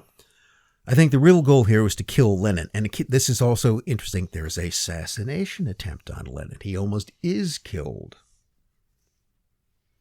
in August 1918. But the whole plot itself blows up and effectively destroys the whole Western intelligence apparatus in Russia, getting Kalamatiano arrested and the rest of it. And Kalamatiano is entirely right. The only person who could betray that plot thoroughly was the person who knew all the parts, and that's Reilly. Yeah. And that should have been obvious to everybody. Why wasn't it? It had to be obvious to everybody. Yeah. I think it was obvious to Bruce Lockhart, who was in some way kind of, because even Bruce Lockhart, Robin Lockhart's dad, he admits in one of his writings, he goes, he's writing this decades later, to go, I'd have to admit at the time that Lenin and Trotsky were among my heroes back in 1917 and 1918. Huh. He's also a Bolshevik fanboy. That's why he was sent back, because he's seen as sympathetic towards them. Yeah. So what happened, what I really think happened, again, not a fact, but a theory, is that Reilly, in his plan to set up and betray Allied intelligence operations against the Bolsheviks, either against Trotsky or against the entire regime, somehow managed to get Lockhart involved in this, and that's the thing that Lockhart wanted to cover up for the rest of his life. Which also has something to do with one little thing that Robin Lockhart mentioned to me and later denied that he said, is that when questions as to why he wrote the book, if he actually didn't want to, that part of this was to redeem and protect his father's reputation. Okay. You see, if Reilly is a heroic anti-communist, then there can be no suspicions about his father's allegiance and activities. Whereas, think of it this way, if Reilly was a Bolshevik provocateur in 1918, then there's no way you can write that story in which Bruce Lockhart isn't aware of that and is in on it. Yeah. That his father, in a sense, was a traitor. Yeah. And he didn't want his father betrayed that way. And that, I think, that's why he wrote the book in the way it was. And he had to cast Reilly in a particular way, and actually with the idea of protecting someone else. That, again, is a theory, not a fact, but I'll stand by it. So thereafter, if you go through the rest of the period between 1918 and 1925, when Reilly is collaborating with MI6, although only for a few years, that relationship ends at the end of 1921. They cut him off. Why? So what is it? So he actually only formally works for British intelligence from the spring of 1918 through December of 1921. Performs a number of missions about them, which we will not go into. But here's the gist of it. Reilly never participates in any anti-Soviet action which succeeds. So anything he's involved with fails. And so maybe by the end of 1921, people had sort of begun to notice that. Yeah. Okay, no matter what he says, whenever he's involved in something, something goes wrong. But there were other things about it. He was in business with the Soviet financial representative in London, Leonid Krasin. They were meeting together all the time. There were people in MI6 and in other British agencies who noticed this and said, what is this guy's real loyalty? Yeah. He professes loyalty to some people believed him, others didn't. But eventually those doubts increased to the point that by the end of 1921, MI6 withdrew any kind of connection. They continued to spy on him. They were perfectly willing to take information from him, but they wanted to keep their distance from him. And that then continued on up until, with many other adventures in between, up until early 1925. So during this period, Reilly's going in and out of he's always returning to New York on business. And he comes back to New York in the fall of 1924, and he sets up a new company called Trading Ventures Incorporated. And it's supposed to be involved in trading stuff, everything. We trade stuff around the world. As far as I can tell from the New York State business records, it never actually does any business at all. But here's an interesting thing. Just before he forms the company, Reilly loses a big lawsuit in which he stood to gain about $500,000. That's $500,000 in 1925. Because of on the basis of what he was cheated out of payments for his wartime contracting. Okay. And so his suit, I think, was fairly legitimate, but he loses. And so he's technically broke. He's telling everybody he has no money. Within a month, he forms a new company, and it has a bank account of $100,000. Where did that money come from? Where's Uncle Abram by this time? Well, he's not living in Soviet Russia. He's living in Paris. He's another emigre, but he's doing business with his nephew's government. He's selling Russian securities and stocks abroad. That's a whole... See, this is one of the things is that the Bolsheviks had nationalized all the companies and banks. Yeah. But most of the owners of those companies and banks, along with the stock certificates they had gone to Paris or London or somewhere else. Oh. So there's this lively trade in the stocks in nationalized Russian companies and banks on the hope that someday the Bolsheviks will be overthrown. Well, you've heard the old story about, Russian war bonds. If you just hang on to them long enough, they'll pay off on them. So what Uncle Abram was doing is he's trading. He's in Paris. He's trading Russian stocks and bonds against the day that in some day either the Bolsheviks will be overthrown and they'll be worth something, or that they'll value them and buy them back from you. It's a con, but he's making a good amount of money on that. But he's still involved with this. And from time to time, he actually goes to Moscow. He can still go there. Why not? Yeah. Okay. His nephew is still a very important figure in the early 20s. So Trading Ventures Incorporated is one of Reilly's incorporating partners in it is another Russian emigre banker by the name of Yakov Mahler. He's the vice president of the company. Who else does Yakov Mahler know and has worked with for years? Abram Zhivotovsky. That's Uncle. And that's where I suspect the money comes from. So you see, Reilly and Zhivotovsky are still in business. Okay. They're still doing business with Soviet Russia. They're still doing business with Abram's nephew. And Reilly's whole scheme in this period, one of the things that he does between 1918 and 1925 is he comes up with this whole series of different business plans for like some kind of joint Soviet Western bank. He's always trying to get the British to put money into these things. And, well, here's an example. I'll read to you that, going back to 1918, out of that first mission, this is what the officials in London note about it. Reilly sent his first cable back to London from Russia on the 18th of April, 1918. In that, he advised that, quote, money, which is positively the most potent factor with Bolshevik leaders and explains all of German success. So the Bolshevik leaders are interested in money, and the reason why the Germans have influence about them is that the Germans have given them money, which they had.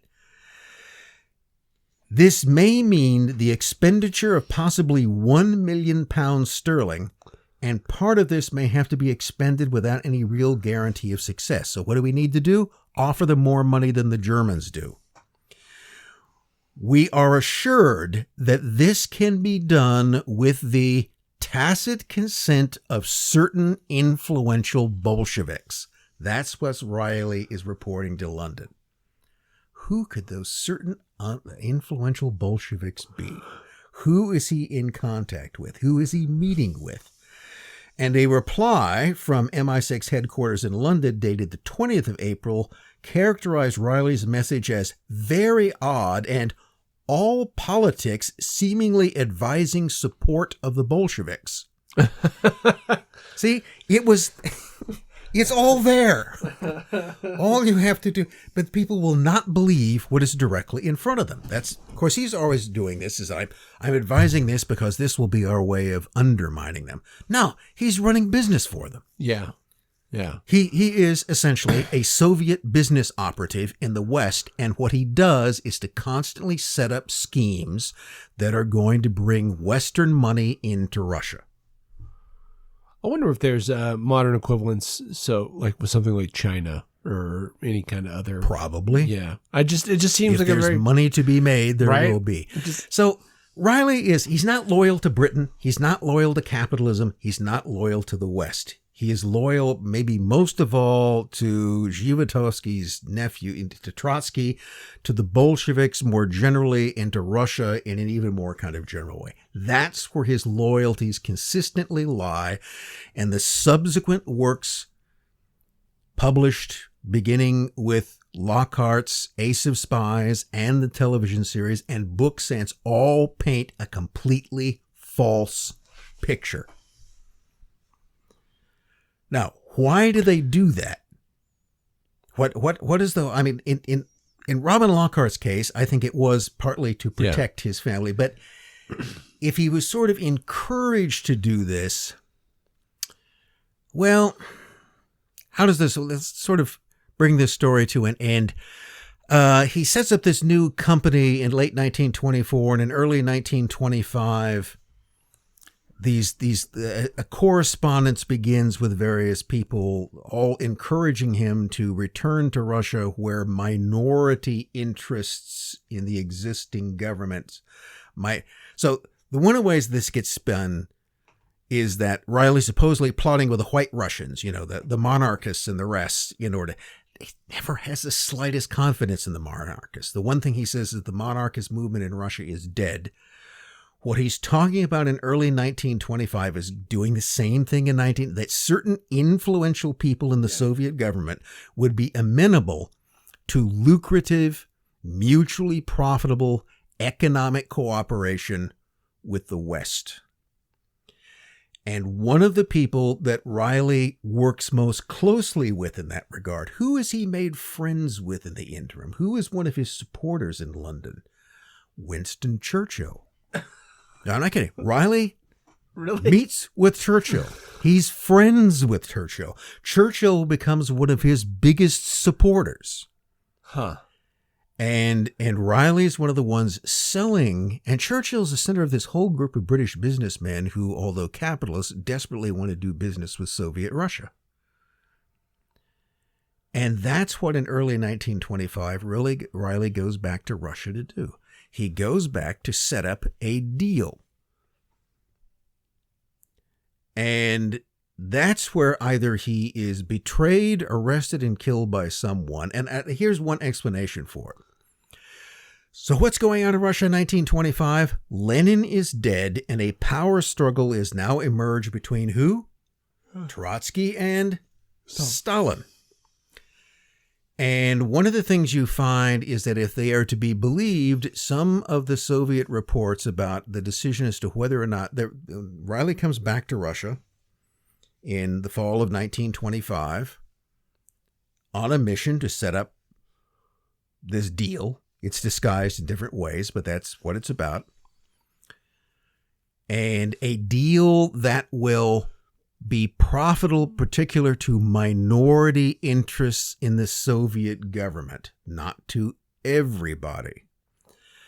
Now, Stalin's greatest political enemy is Trotsky. Yeah. Right. If Stalin gets it into his head that Reilly has come to set up a connection between Trotsky's interests and those of certain Western interests to finance the Trotskyist movement, that would explain why, according to one Soviet report, that when the question was, do we just let Reilly come and go, or do we arrest him, Stalin was the one who insisted that he had to be arrested.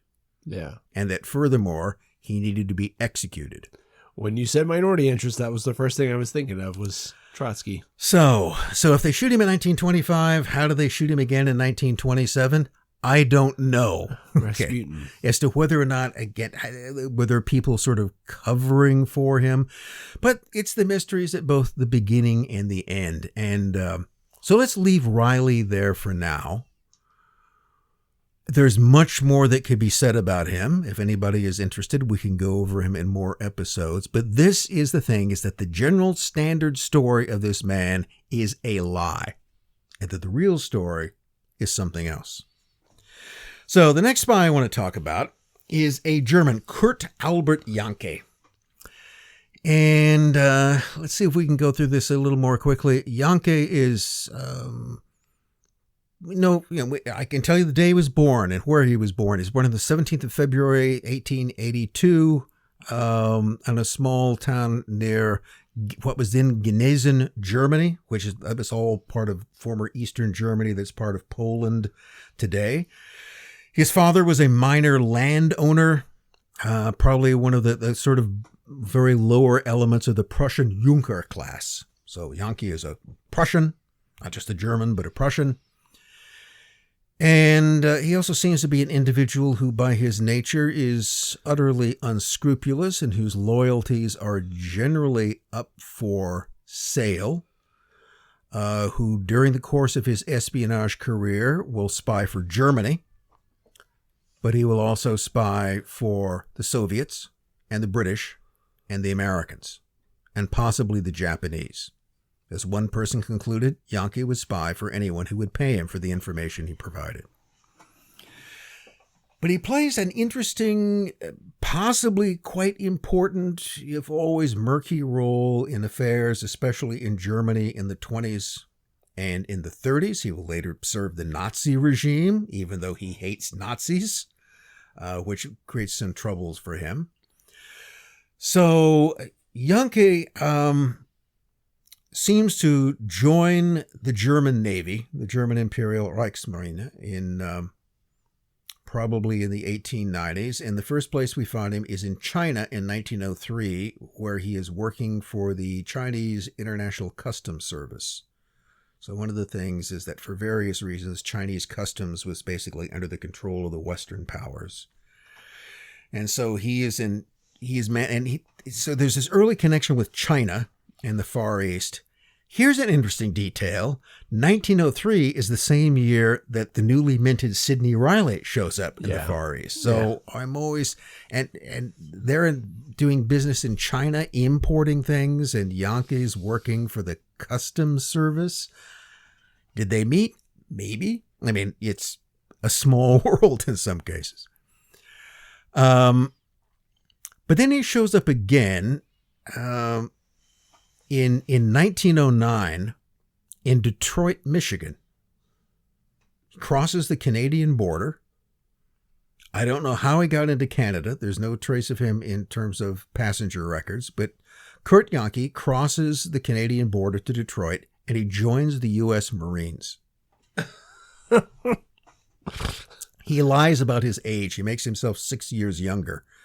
So there would be no connection about him having done military service in Germany. Okay. He says he'd never served in that.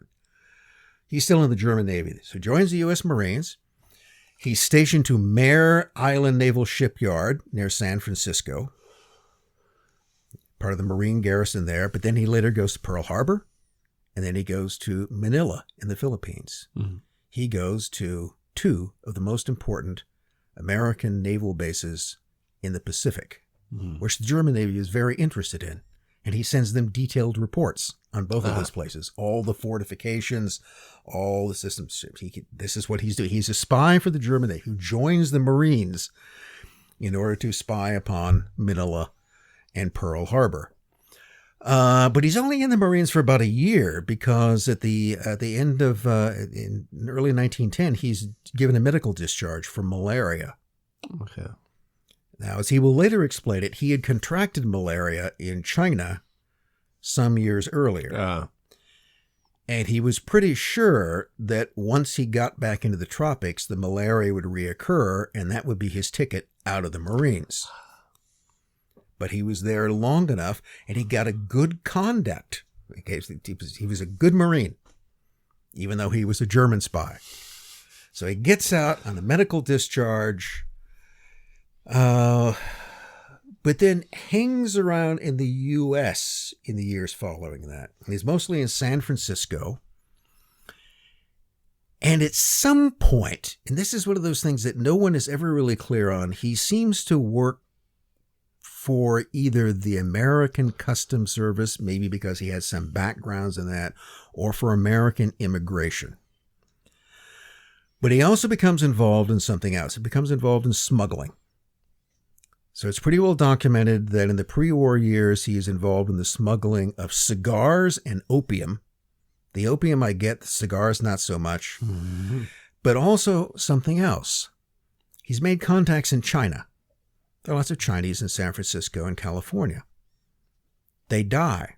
They're buried there. But the great desire is to be buried in China. Now, the U.S. government places real restrictions on digging up dead Chinese and shipping them back to China. Jahnke figures out a way to do that. And therefore, he wins great favor in the land of the Celestials by getting their dead relatives out of the ground in California and buried in the bosom of China. And apparently makes a great deal of money doing that. He also works for various private detective agencies. So by the time World War I is going around, he's working for the Pinkertons in San Francisco. But he's also got a badge for the Moores Detective Agency and for a thing called the Cleary Confidential Service. He's got badges for every private detective firm in the whole Bay Area. And he also knows his way around Mare Island Naval Shipyard very well, which will help him blow it up in 1917. So the war rolls along. He is remobilized for the German Naval Intelligence Service, and He starts out working for the German consul von Bopp in San Francisco, arranging sabotage of Allied munition ships, anything else that would be useful for them. He is the fellow, if anybody has ever heard of something called the Preparedness Day bombing in 1916 in San Francisco. The Preparedness Day, people who, fantasized about getting the U.S. into the war wanted the country to be prepared. So on the 22nd of July, 1916, San Francisco had a big Preparedness Day parade. And a bomb will go off, killing and wounding a number of people. And 2 San Francisco labor organizers or figures, they fell by the name of Tom Mooney and Warren Billings, are convicted and sent to prison for that. Did they have anything to do with it? No. Okay. No. They largely get framed by a Pinkerton detective by the name of Martin Swanson. Yeah, I was going to say. By the way, you know who Martin Swanson was before he became a Pinkerton detective? He was Kurt Jahnke's sergeant in the Marines at Mare Island. Really? Yes. How interesting. So they know each other. So according to Jahnke, this is what actually happened. He and one of his partners had a suitcase bomb. Okay. And they thought they were going to have plenty of time to get on the ferry, go over and plant it on a British munition ship that was sitting there. And they had started the timer because they didn't think they'd be able to do that once they got there. Yeah. So they're carrying a suitcase bomb with the timer going. And then they get down to Market Street and the parade's going on and they can't cross it. And they figure out that it's getting too late, so they just set the suitcase down and they walk away, and it explodes. Shit. And then later, Jahnke tips off Swanson that we need to pin this on somebody else, and here's some guys you can do it on. Because the other thing that Jahnke is very acquainted with is with the IWW and other radical labor groups. Really? During the war, he'll use this to foment a dock strike in San Francisco. So he has connections among the Wobblies and others. So was that specifically for espionage purposes, just to be able to have kind of patsies, or he was a sympathizer? He wants to keep himself out of trouble. So to make sure that there's no possible connection to him. No, I mean his connection with the Wobblies and stuff like that. That's probably something he cultivated as a private detective. Okay. Particularly as a Pinkerton, because a lot of their time was spent spying on them, but then you also knew who these people are. And then later on, okay, now my job as a German spy is to foment a dock strike. Sure. Well, I know who the Wobblies are. I know who who the labor leaders are. Okay. And I can approach them. Remember, the thing about Jahnke is he has absolutely no scruples. There is no moral compass to this man. He will simply do whatever is necessary to accomplish. Right. Basically to get paid for it. He seems to be largely motivated. There may be some ideological element, but it's mostly money. Later on, he will be promoted to be the chief German naval intelligence agent for the U.S. So in addition to the preparedness bomb, he is the fellow who is behind the Black Tom Island explosion off Manhattan.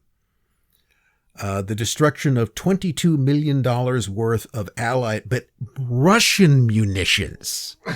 This is what it is.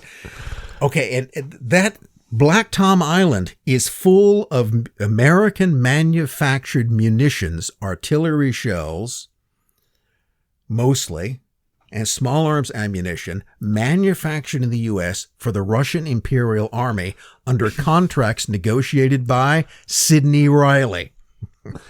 So do Reilly and Jahnke know each other through business? Yes, they do. Jahnke's blowing up the stuff that Reilly had contracts for. It's more than a coincidence, I think. And so he blows up Black Tom Island. He's arranged the fire and explosion at the Kingsland Assembly Plant, also of Russian munitions, in New Jersey in January 1917, and he probably has some hand in the destruction of the Eddystone ammunition plant, also manufacturing Russian artillery shells, in April 1917. By his own account, he planted bombs and sank 14 merchant ships in South America and in North American ports. He fomented strikes When the U.S. enters the war, deciding that he is likely to be round up, he moves his operations to Mexico. Mm-hmm. And in Mexico, he carries on subversion and sabotage operations from there. Towards the end of the war, he is ordered by Berlin to set up a secret U-boat base in the Yucatan, which the war ends before he has a chance to do that. So he evades. The American intelligence is well aware of who he is. They have agents in Mexico City who are trying to trail him and keep track of him. He gives them all the slip. He several times moves in and out of the U.S., is never caught. On the other hand, there's also this strange thing is that a couple of years earlier in San Francisco, around the time of the Preparedness Day bombing, there is a U.S. customs official in San Francisco by the name of E.E. Enlow. And Enlow goes to the Bureau of Investigation, the BI, the FBI before it was the FBI, and to the Secret Service, and he tells them that Jahnke is a German agent and he's engaged in subversion and sabotage. They never do anything about this, and Enlow is puzzled. He can't figure out why these officials will never arrest Jahnke or even bring him in for questioning. And one of the reasons for that is that sometimes prior to it, or the reason for it, is that Jahnke himself had walked into the San Francisco office of the Secret Service and had offered them information about various German plots. For instance, he said he knew who had stolen a naval code book from an American ship at Mare Island. He knew that because he had. Yeah. But he now said that by the way, the Mare Island explosion is the 9th of July, 1917. There's a huge munition explosion that he's also claims responsibility for. Okay. And somebody did, so it would likely to be him. But that's probably what he was an informant. He was, in fact, he may have turned in von Bopp and others in order to to keep himself out of any particular trouble. Mm. So he had some entree to the Germans. So he goes back to Berlin in 1919. He gets an Iron Cross First Class for his work in America.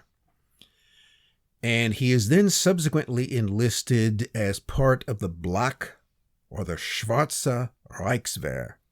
So Germany's defeated. There's the Versailles Treaty. The Versailles Treaty says that the German army has to be restricted to 100,000 men, and that the general staff has to be disestablished. General Staff just changes its name to the Truppenamt, carries on. And the Black Reichswehr were what were supposed to be labor troops. So General Hans von Seeckt, the new head of the German General Staff, in secret. Okay, we got 100,000 regular troops, but what we'll also do is we'll organize 100,000 labor troops, labor battalions, unarmed units, which we'll secretly stock weapons for. Yeah. And that will be our kind of secret army, the Black Reichswehr. Jahnke is appointed its chief of intelligence for the Black Reichswehr. And he then is sent to Russia, where there has now been the Rapallo Treaty has been established, a peace between Soviet Russia and Germany. And as part of that, there's a secret military agreement that German factories and engineers, even plants, will be moved to Russia to manufacture arms, ostensibly for Russia, which can be used to rearm Germany. And Jahnke is part of that whole process. He makes contacts among the Soviets. And he's also then, in 1923, the French invade the Ruhr, because the Germans fall behind in reparations payments, partly because they're spending some of that money to set up secret arms plants in Russia. And he's sent to the Ruhr to handle sabotage against the French. So all those coal trains that are being blown up, Jahnke. And in doing that, he cooperates. Who does he have to cooperate in the Ruhr, this industrial area, in order to carry out sabotage against the French? The communists. Mm-hmm. because the communists are important in the labor movement. Remember, he always has friends in the radical labor movement. And so now he makes friends with the German communists. So he has a branch there as well. And he has friends in Moscow.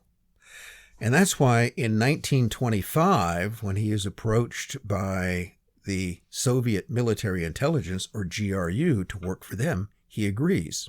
And he becomes an agent of Soviet military intelligence. So both serving the German military and the Soviet military at the same time, and the guy who's also now put in charge of handling the secret arms shipments and payments for those arms between Moscow and Berlin. He's also involved in the Kapp Putsch in 1920, which was a right-wing attempt to overthrow the Weimar Republic. Mm-hmm. In fact, Wolfgang Kapp, who was born in the U.S., by the way, the short-lived head of this coup, actually wanted Jahnke to be his intelligence chief and promised him the position of interior minister in the new government. But Jahnke later thought that he had missed his great chance when, in October 1923, about a month before the Nazi beer hall putsch, there was a mutiny of black Reichswehr troops in a place called Kustrin, about 50 miles from Berlin. And Jahnke, in the end, helped suppress that uprising, but he later figured that had I just supported it, that was my best chance to get into political power, that I should have backed them. He's met Hitler by this time. He doesn't like Hitler. He thinks that Hitler is an opportunist. He thinks most of the people around Hitler are idiots. That's his general attention, is that all the Nazis are morons. Yeah. So he does not like them. He will, in the course of the 1920s, he serves as an elected deputy in the Landtag, or state governments of both Saxony and Prussia, and for a while as an alternate deputy in the Reichstag. This for the conservative German National People's Party, the DNVP. But I'm not sure that suggests much of the thing. He also has friends in China. He makes friends in Japan. He makes a trip back to China in the 1920s as part of a German military mission to the Chinese nationalists. Meets Chiang Kai-shek. Meets a lot of people. Has friends all over the world. And he also sets up his own private intelligence agency called the Jahnke Bureau. Now, when the Nazis come to power, the Jahnke Bureau is put under the control of the Chancellery under Rudolf Hess. Okay. So actually, Jahnke now moves his office into Hess's offices in Berlin at 64 Wilhelmstrasse, but he also maintains a separate, what he calls his registry of intelligence dossiers that he keeps at his residence in Berlin. And then he also has a country estate that he buys in 1928. One of the things that a lot of people mention is that Jahnke, by the end of the 20s, has become very wealthy. No one knows exactly how. I could give you a number of suspicions that it's probably taking percentages off of everything he does. But somehow he's become the sources of his wealth are mysterious. So he's now working not for Rudolf Hess, but he's working within Hess's operation, and therefore safely embedded in the Nazi regime while still disliking the Nazis. One of the things that Jahnke wants to do, one of the things he's been fascinated with since World War I, is creating an Anglo-German accord. He thinks that the British Empire and Germany should be friends and they should cooperate. Similar to Hess, right? And so in the 30s, he recruits agents in Britain. At one point in 1937, he brings an MI6 man, a fellow by the name of David Boyle, with the knowledge of his MI6 superiors, to Berlin to meet with Hitler and Ribbentrop and Goering, to discuss plans for a comprehensive Anglo-German peace agreement, how we will divide up the world. The whole point was this: Britain was to keep its empire and have a free hand to the rest of the world. Germany was to dominate Eastern Europe. Yeah. And Jahnke's the guy who sets that up. He also has a number of, he has sources inside the British Foreign Office who supply him with information. A lot of this information, by the way, comes from the MI6 and MI5 investigations carried out in the 30s during the war. Jahnke himself comes to England on a couple of occasions. So he's quite... When war breaks out in August 1939, or was about to break out, Jahnke is very upset about this. Okay, he's by this time he thinks that Ribbentrop is a complete imbecile. He thinks that Hitler is being led into, he also thinks is kind of an imbecile, is entering a war that he can't win, and he shouldn't be fighting the British. And he tries again to bring a British intelligence man to Berlin at the last minute to try to prevent the Second World War from breaking out. That earns him the enmity of Ribbentrop and Himmler, and most of all, Reinhard Heydrich, the head of the SS Security Office, the RSHA. So this is one of the things. Keep in mind, in Germany at this point, there's German military intelligence, the Abwehr, which is run by Admiral Canaris, an old friend of Jahnke, by the way. And he had done work for Canaris and is still doing work for Canaris at this point, even while he's working in Hesse's office. There is also the Gestapo, which is essentially the state police run by Heinrich Müller. And then there is the SD, the Sicherheitsdienst, the SS intelligence apparatus, or the Reich Main Security Office run by Reinhard Heydrich. So there are three different entities. Müller in the Gestapo tries to get Jahnke arrested for high treason. Müller's quite right. Jahnke is also, to some degree, supplying information to the British, probably also to the Russians. But Jahnke still has defenders in high places, and one of those is an important SS intelligence officer by the name of Walter Schellenberg. He'll write his memoirs about this. And Schellenberg, in his memoirs, admits that he thinks that Jahnke is a double or triple agent, that he's probably working for the British and the Russians, possibly even the Americans. Oh, he was doing that in the 20s as well. Okay.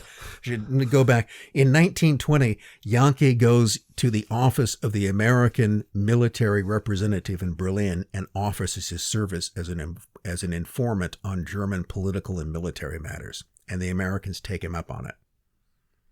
So in the 20s, he's working for the Yankees. He's working for the Germans. He's working for the Russians. He also is apparently working for the British and probably the Japanese. This is just probably for money. Mostly for money. Okay.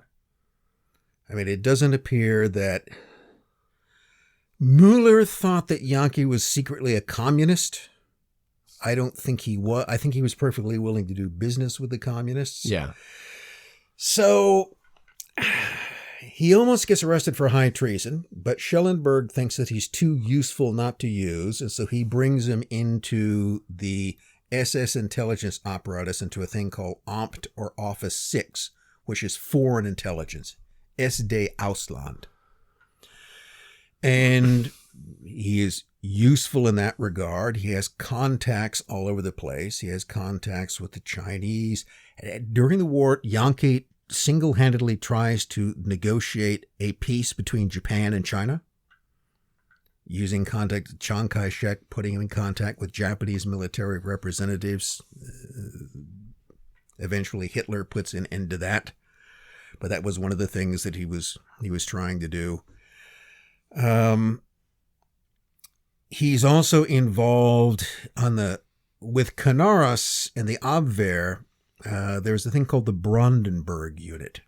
Aficionados of World War II. The Brandenburgers. That's the German Special Forces. Those operated under the agency of the Abwehr, or military intelligence. And there's a thing called the Brandenburg Battalion, which became the Brandenburg Regiment, which became the Brandenburg Division. And one unit in particular was the Brandenburg Battalion or Regiment 800, which was composed of different foreign units, people who would pretend to be members of other military. Beginning of World War II in Poland, there was this whole provocation of where supposedly guys in Polish uniforms crossed the border and blew up. Those were Brandenburgers. Okay. Jahnke is credited with one of the chief organizers of the Brandenburg Special Battalion 800, which was used on the Eastern Front to carry out sabotage operations behind Soviet lines. That would often recruit Russians or Russian-speaking Germans, put them in Soviet uniforms, and send them behind the lines to blow things up. The other thing that they were involved in was a plot in 1943 to assassinate Stalin, which was intercepted. But Jahnke had some, of course, he might have tipped them off about it, for all I know. So, things roll around to March 1945, March 27th, 1945. Jahnke has moved out of Berlin because his villa there was destroyed in an American bombing raid. So he's now moved to his estate in Pomerania, up on the Baltic coast, again in what's now Poland, was then Germany. And on the 27th of March, he and his wife are arrested by Soviet Smersh agents of the First Belarusian Front. So the Red Army is advancing. He essentially sets... There's two stories about this. One is that he and his wife simply sat in their estate waiting for Smersh to show up. The other is that they actually get in their car and drive to the local Soviet headquarters and give themselves up. So, 27th of March, he becomes a Soviet prisoner, is taken to Moscow. According to Russian records, he is interrogated several times.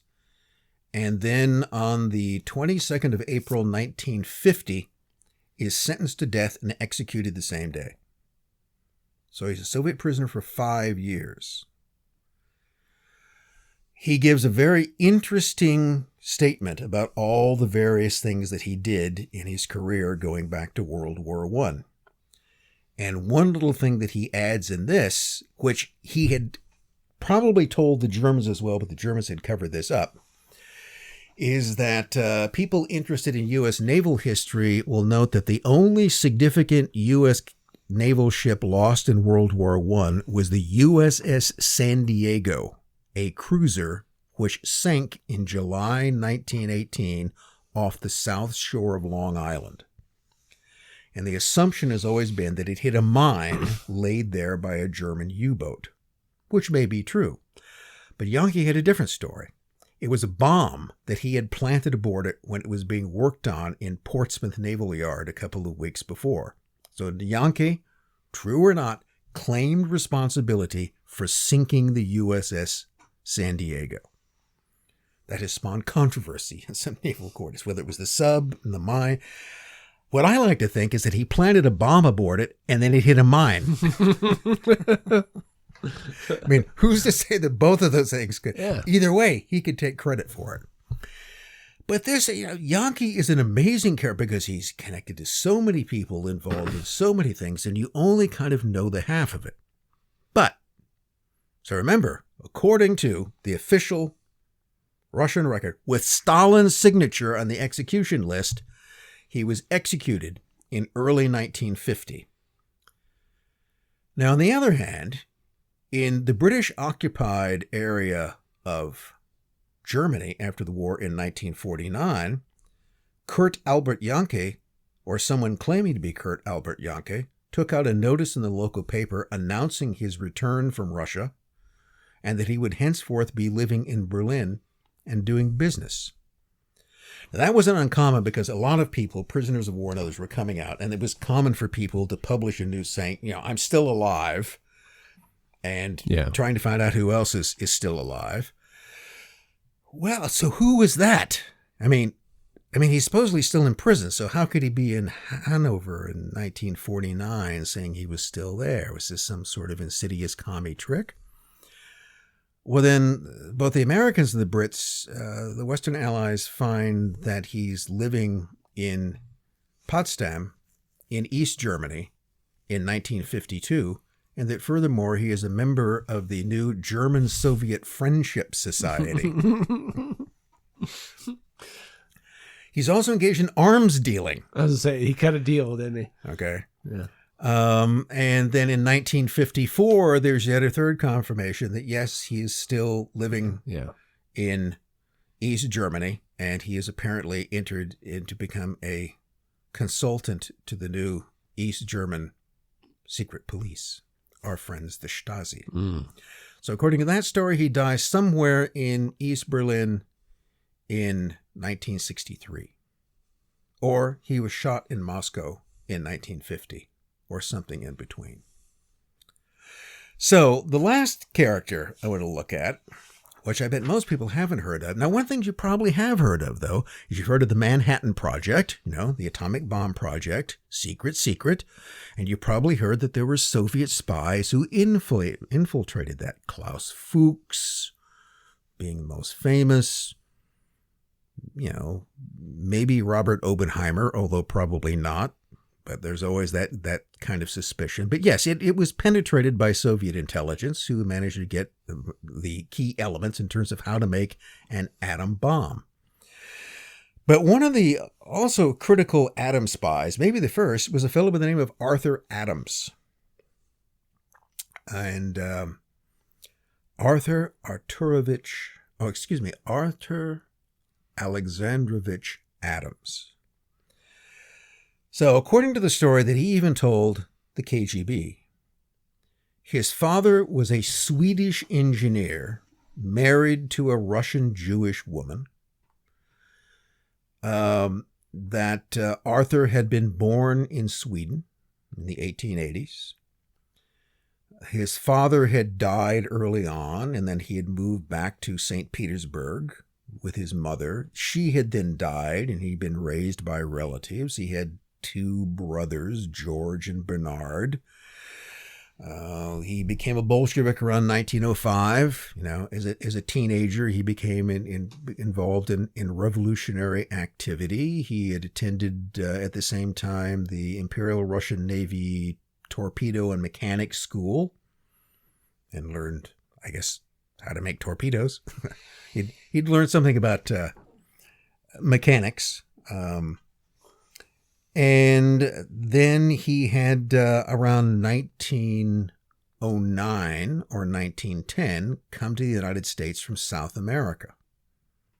So his story was that he got arrested by the Russian secret police, the Okhrana, same people we mentioned before, and he was sent off to jail, sort of sent off to Siberian exile for a while, and then went to work for a German company, the German General Electric Company, AEG. And they sent him to Egypt and the Middle East to work on electrification projects. And then they sent him to Buenos Aires. And then from Buenos Aires, he later claimed that he sailed on the SS Verde, the liner, from there to Montevideo to Rio, and then to the U.S. And he arrived in the U.S. on the Verde. He gives the day and the ship that he arrives on. Got the passenger record. Verde showed up on that day. His name is not on there. There is no Arthur Adams. There's nothing remotely like Arthur Adams. There are a number of people, Russians from Argentina, and he was probably one of them. But again, you don't know what his original name was. By the way, his father, Alexander Adams, apparently never existed. There is no trace of him as an engineer in Sweden, nor is there any birth record for Arthur Adams on the date that he gives for being born in Eskilstuna, Sweden. So that seems to be all concocted. His mother's name is fictitious. In fact, nothing about his early life. And the interesting thing is that he told this to his Soviet intelligence employers. He gave them a phony biography, which really isn't a smart thing to do unless you think you can manage to get away. But he lied even to them, which raises the question, what was he covering up? What was it in his ancestry that he didn't want them to know? That may have been because he was trying to protect other family members, or there was something else that was compromised. There was an accusation that he had been an informer for the Okhrana. Maybe that's what he was trying to cover up. But that's kind of interesting. Even in his official, one of the things you had to do, he's not working for the KGB. He's working for the GRU, the Soviet military intelligence, which is a different organization, smaller, but some might argue even the most skillful aspect of Soviet intelligence. And what was it that he would do to even lie in his official biography? I don't know, but he felt that it was necessary for him to do that. He did spend time in the U.S. I can kind of trace him, again, through immigration records. So he probably showed up, if not on the Verity, in some other ship around 1909. He may be a fellow by the name of Boris Adamov, some of whose details sort of fit him. I think it's possible that whether that was his real name, you never know, but that may have been the name he arrived under. In 1912, he's living in Toronto, and he crosses the U.S.-Canadian border to see Niagara Falls. By that time, he is involved in a kind of marriage that is a kind of common law marriage with a woman by the name of Sabina Roscoff, who American officials have down as a prostitute, and whenever they find her crossing the border, they send her back. She has a son, not his, by some sort of former liaison that he will adopt. Eventually, they will move. At some point, he seems to work in Detroit. He may work in Lima, Ohio for different companies. By the time the First World War rolls around, he's working for the Blair Engineering Works in Brooklyn and living there. He's glad to see the Bolshevik Revolution comes along. He had already was a member by this time of the U.S. Socialist Party. Seems to become a member early on of the Communist Party. In 1919, he becomes the technical advisor to the Russian Soviet Government Bureau in New York. It's a thing called the Martins Bureau. So to give a little background, the U.S. government doesn't recognize the Soviet regime. In fact, they won't recognize the Soviet regime until 1933. So all through the 20s, there's no formal diplomatic relations between the U.S. and the Soviet Russians until FDR comes along. But in 1919, Lenin sanctioned the opening of a Soviet bureau in New York under a German by the name of Ludwig Martins, who was the kind of quasi-ambassador. And eventually, J. Edgar Hoover and a lot of other people force him out, close down the bureau, and essentially deport him and the other members, or they make them leave by threatening them with deportation. And so Adams is working in this Soviet government bureau as a head of the technical department. It's also where he meets his next wife, Dorothy Keene, who's the secretary there. And then you find him in 1921, along with Martins, in Göteborg, Sweden, waiting for the next boat to St. Petersburg, or Leningrad, as it will soon be called. So he goes back to the Soviet Union in the 20s. He works for the Soviet Aviation Trust. He works in an automobile plant. Remember, he's basically an engineer by training.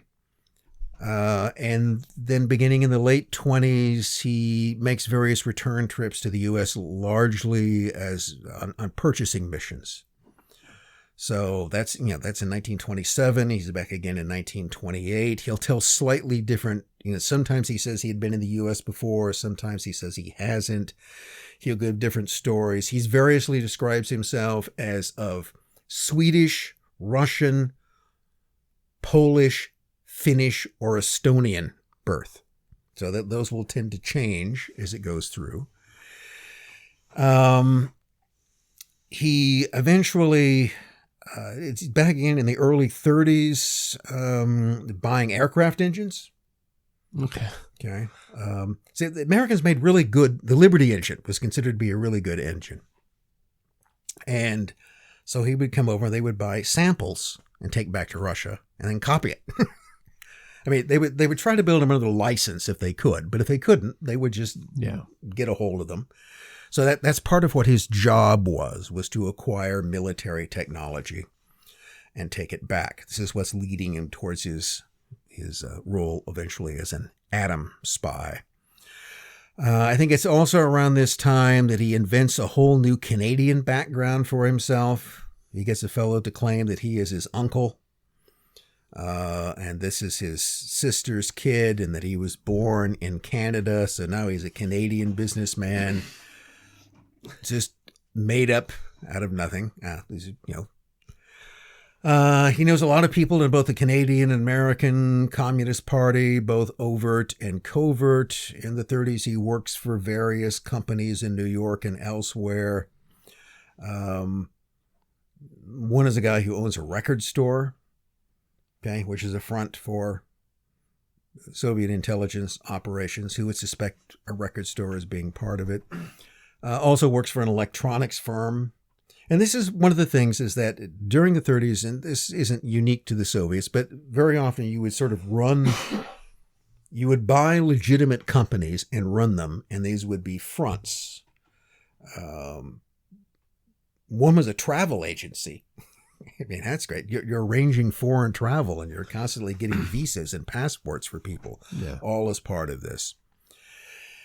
And it's somewhere in this process that around 1941, Adams makes the acquaintance of an American communist by the name of Clarence Hiskey. Clarence Hiskey is, I think, a chemist who works for a thing called the Met Lab, or the Metals Lab at the University of Chicago. And Met Lab is one of the adjuncts of the Manhattan Project. And it's Hiskey who first tips off Adams that the Americans are making an atomic bomb, and will eventually supply Adams with some 4,000 pages of material, which are all microfilmed and sent to Moscow. Adams may also have had another and heretofore unidentified agent at Los Alamos whose code name was Kemp. Now, there's a lot of debate about that. Some people argue that there was no Kemp or Camp. Other people argue that that's just another term for Hiskey, I think, that was a name for him, or that it was actually some spy at Los Alamos that has not been clearly identified. But what is clear is that Adams was getting a huge amount of material about the Manhattan Project. He also supposedly got samples, actually small samples of enriched uranium, and also possibly plutonium. I don't know what he had them in, that were sent to Moscow as well. Now, the FBI did catch on to this, and they began to trail him, especially after the Venona decrypts, code breaking had revealed Soviet espionage in the Manhattan Project. And they began putting him under surveillance. He was very good at losing them. Usually the FBI would note that within 2 blocks of leaving his apartment, he had given them the slip. His technique was to go into buildings and climb through windows from one to another. Don't go there, just go. He had this whole route of simply going through windows to get out of his apartment. At one point, they do see him get into a car with the Soviet consul in New York, which they thought was kind of suspicious. They bring him in for questioning. He never really says anything. They tell him that they know that his Canadian background is phony and that they can arrest him on that. He basically tells them to prove it. At one point in 1944, he leaves his apartment. He gets on a train and he goes to Portland, Oregon. FBI agents trail him the whole way. They're on the train. This is like a movie. Okay, there's this whole train going across the country. The FBI are watching him. They get to Portland. He leads them on this whole sort of wild goose chase all around Portland, goes down to the docks, goes away from the docks, goes to a movie, slips away from the movie. They eventually lose track of him, and he gets on a train and goes back to New York. They're still looking at him in Portland. What he was probably trying to do was to get to Astoria and get on a Soviet freighter, which was there. That's what they determined he was. And he didn't think he could get away with it. Eventually, in 1945, as they are getting ready to arrest him, he does somehow he later claims climbing through various windows, he got out of his apartment, got on a Yugoslav ship in New York Harbor, went to Yugoslavia, and then got on a plane and was flown to Moscow, where he would spend the rest of his life. Now, there were a couple of hiccups in this. Back in 1938, when he was in New York, he had been recalled to Moscow. There had been a denunciation. And the denunciation held that he was, and it was one of his Canadian communist comrades who had denounced him, and they claimed that he had admitted being an informer for the Tsarist secret police and that he was also a Trotskyite. So, and if you're not aware of it, being in 1938, being accused of being a Trotskyite was a death sentence if there was any suspicion that you were, and being recalled to Moscow generally meant that you would be shot. He went back and he beat the rap. He returned to the U.S. and became, again, one of the most important atom spies. How might history have been changed had he been shot in 1938? But he's able to convince that he was able, this is a case where someone was able to talk themselves out of the accusation. But this came up again in 1948. Or what came up in 1948 was the question of his Jewish origins. And that may have been one of the things, even though that wouldn't have been particularly critical in the 20s or 30s, but there was some suspicion that he was. And in 48, Stalin had now basically decided that Jews were rootless cosmopolitans, and there was a purge of them in the intelligence services. He was dismissed from the training position that he had, but he was not arrested, and he was later returned, and he would continue. In his last years, he wrote articles for TASS, for the Soviet military magazine. By all accounts, he was a very personable and polite person. Even the FBI agents who questioned him thought that he seemed, on the whole, a rather amiable character. But again, unappreciated, but probably in many ways one of the more influential and important spies of the 20th century that you've never heard of. And there are more, but that's another episode, and we're done for today.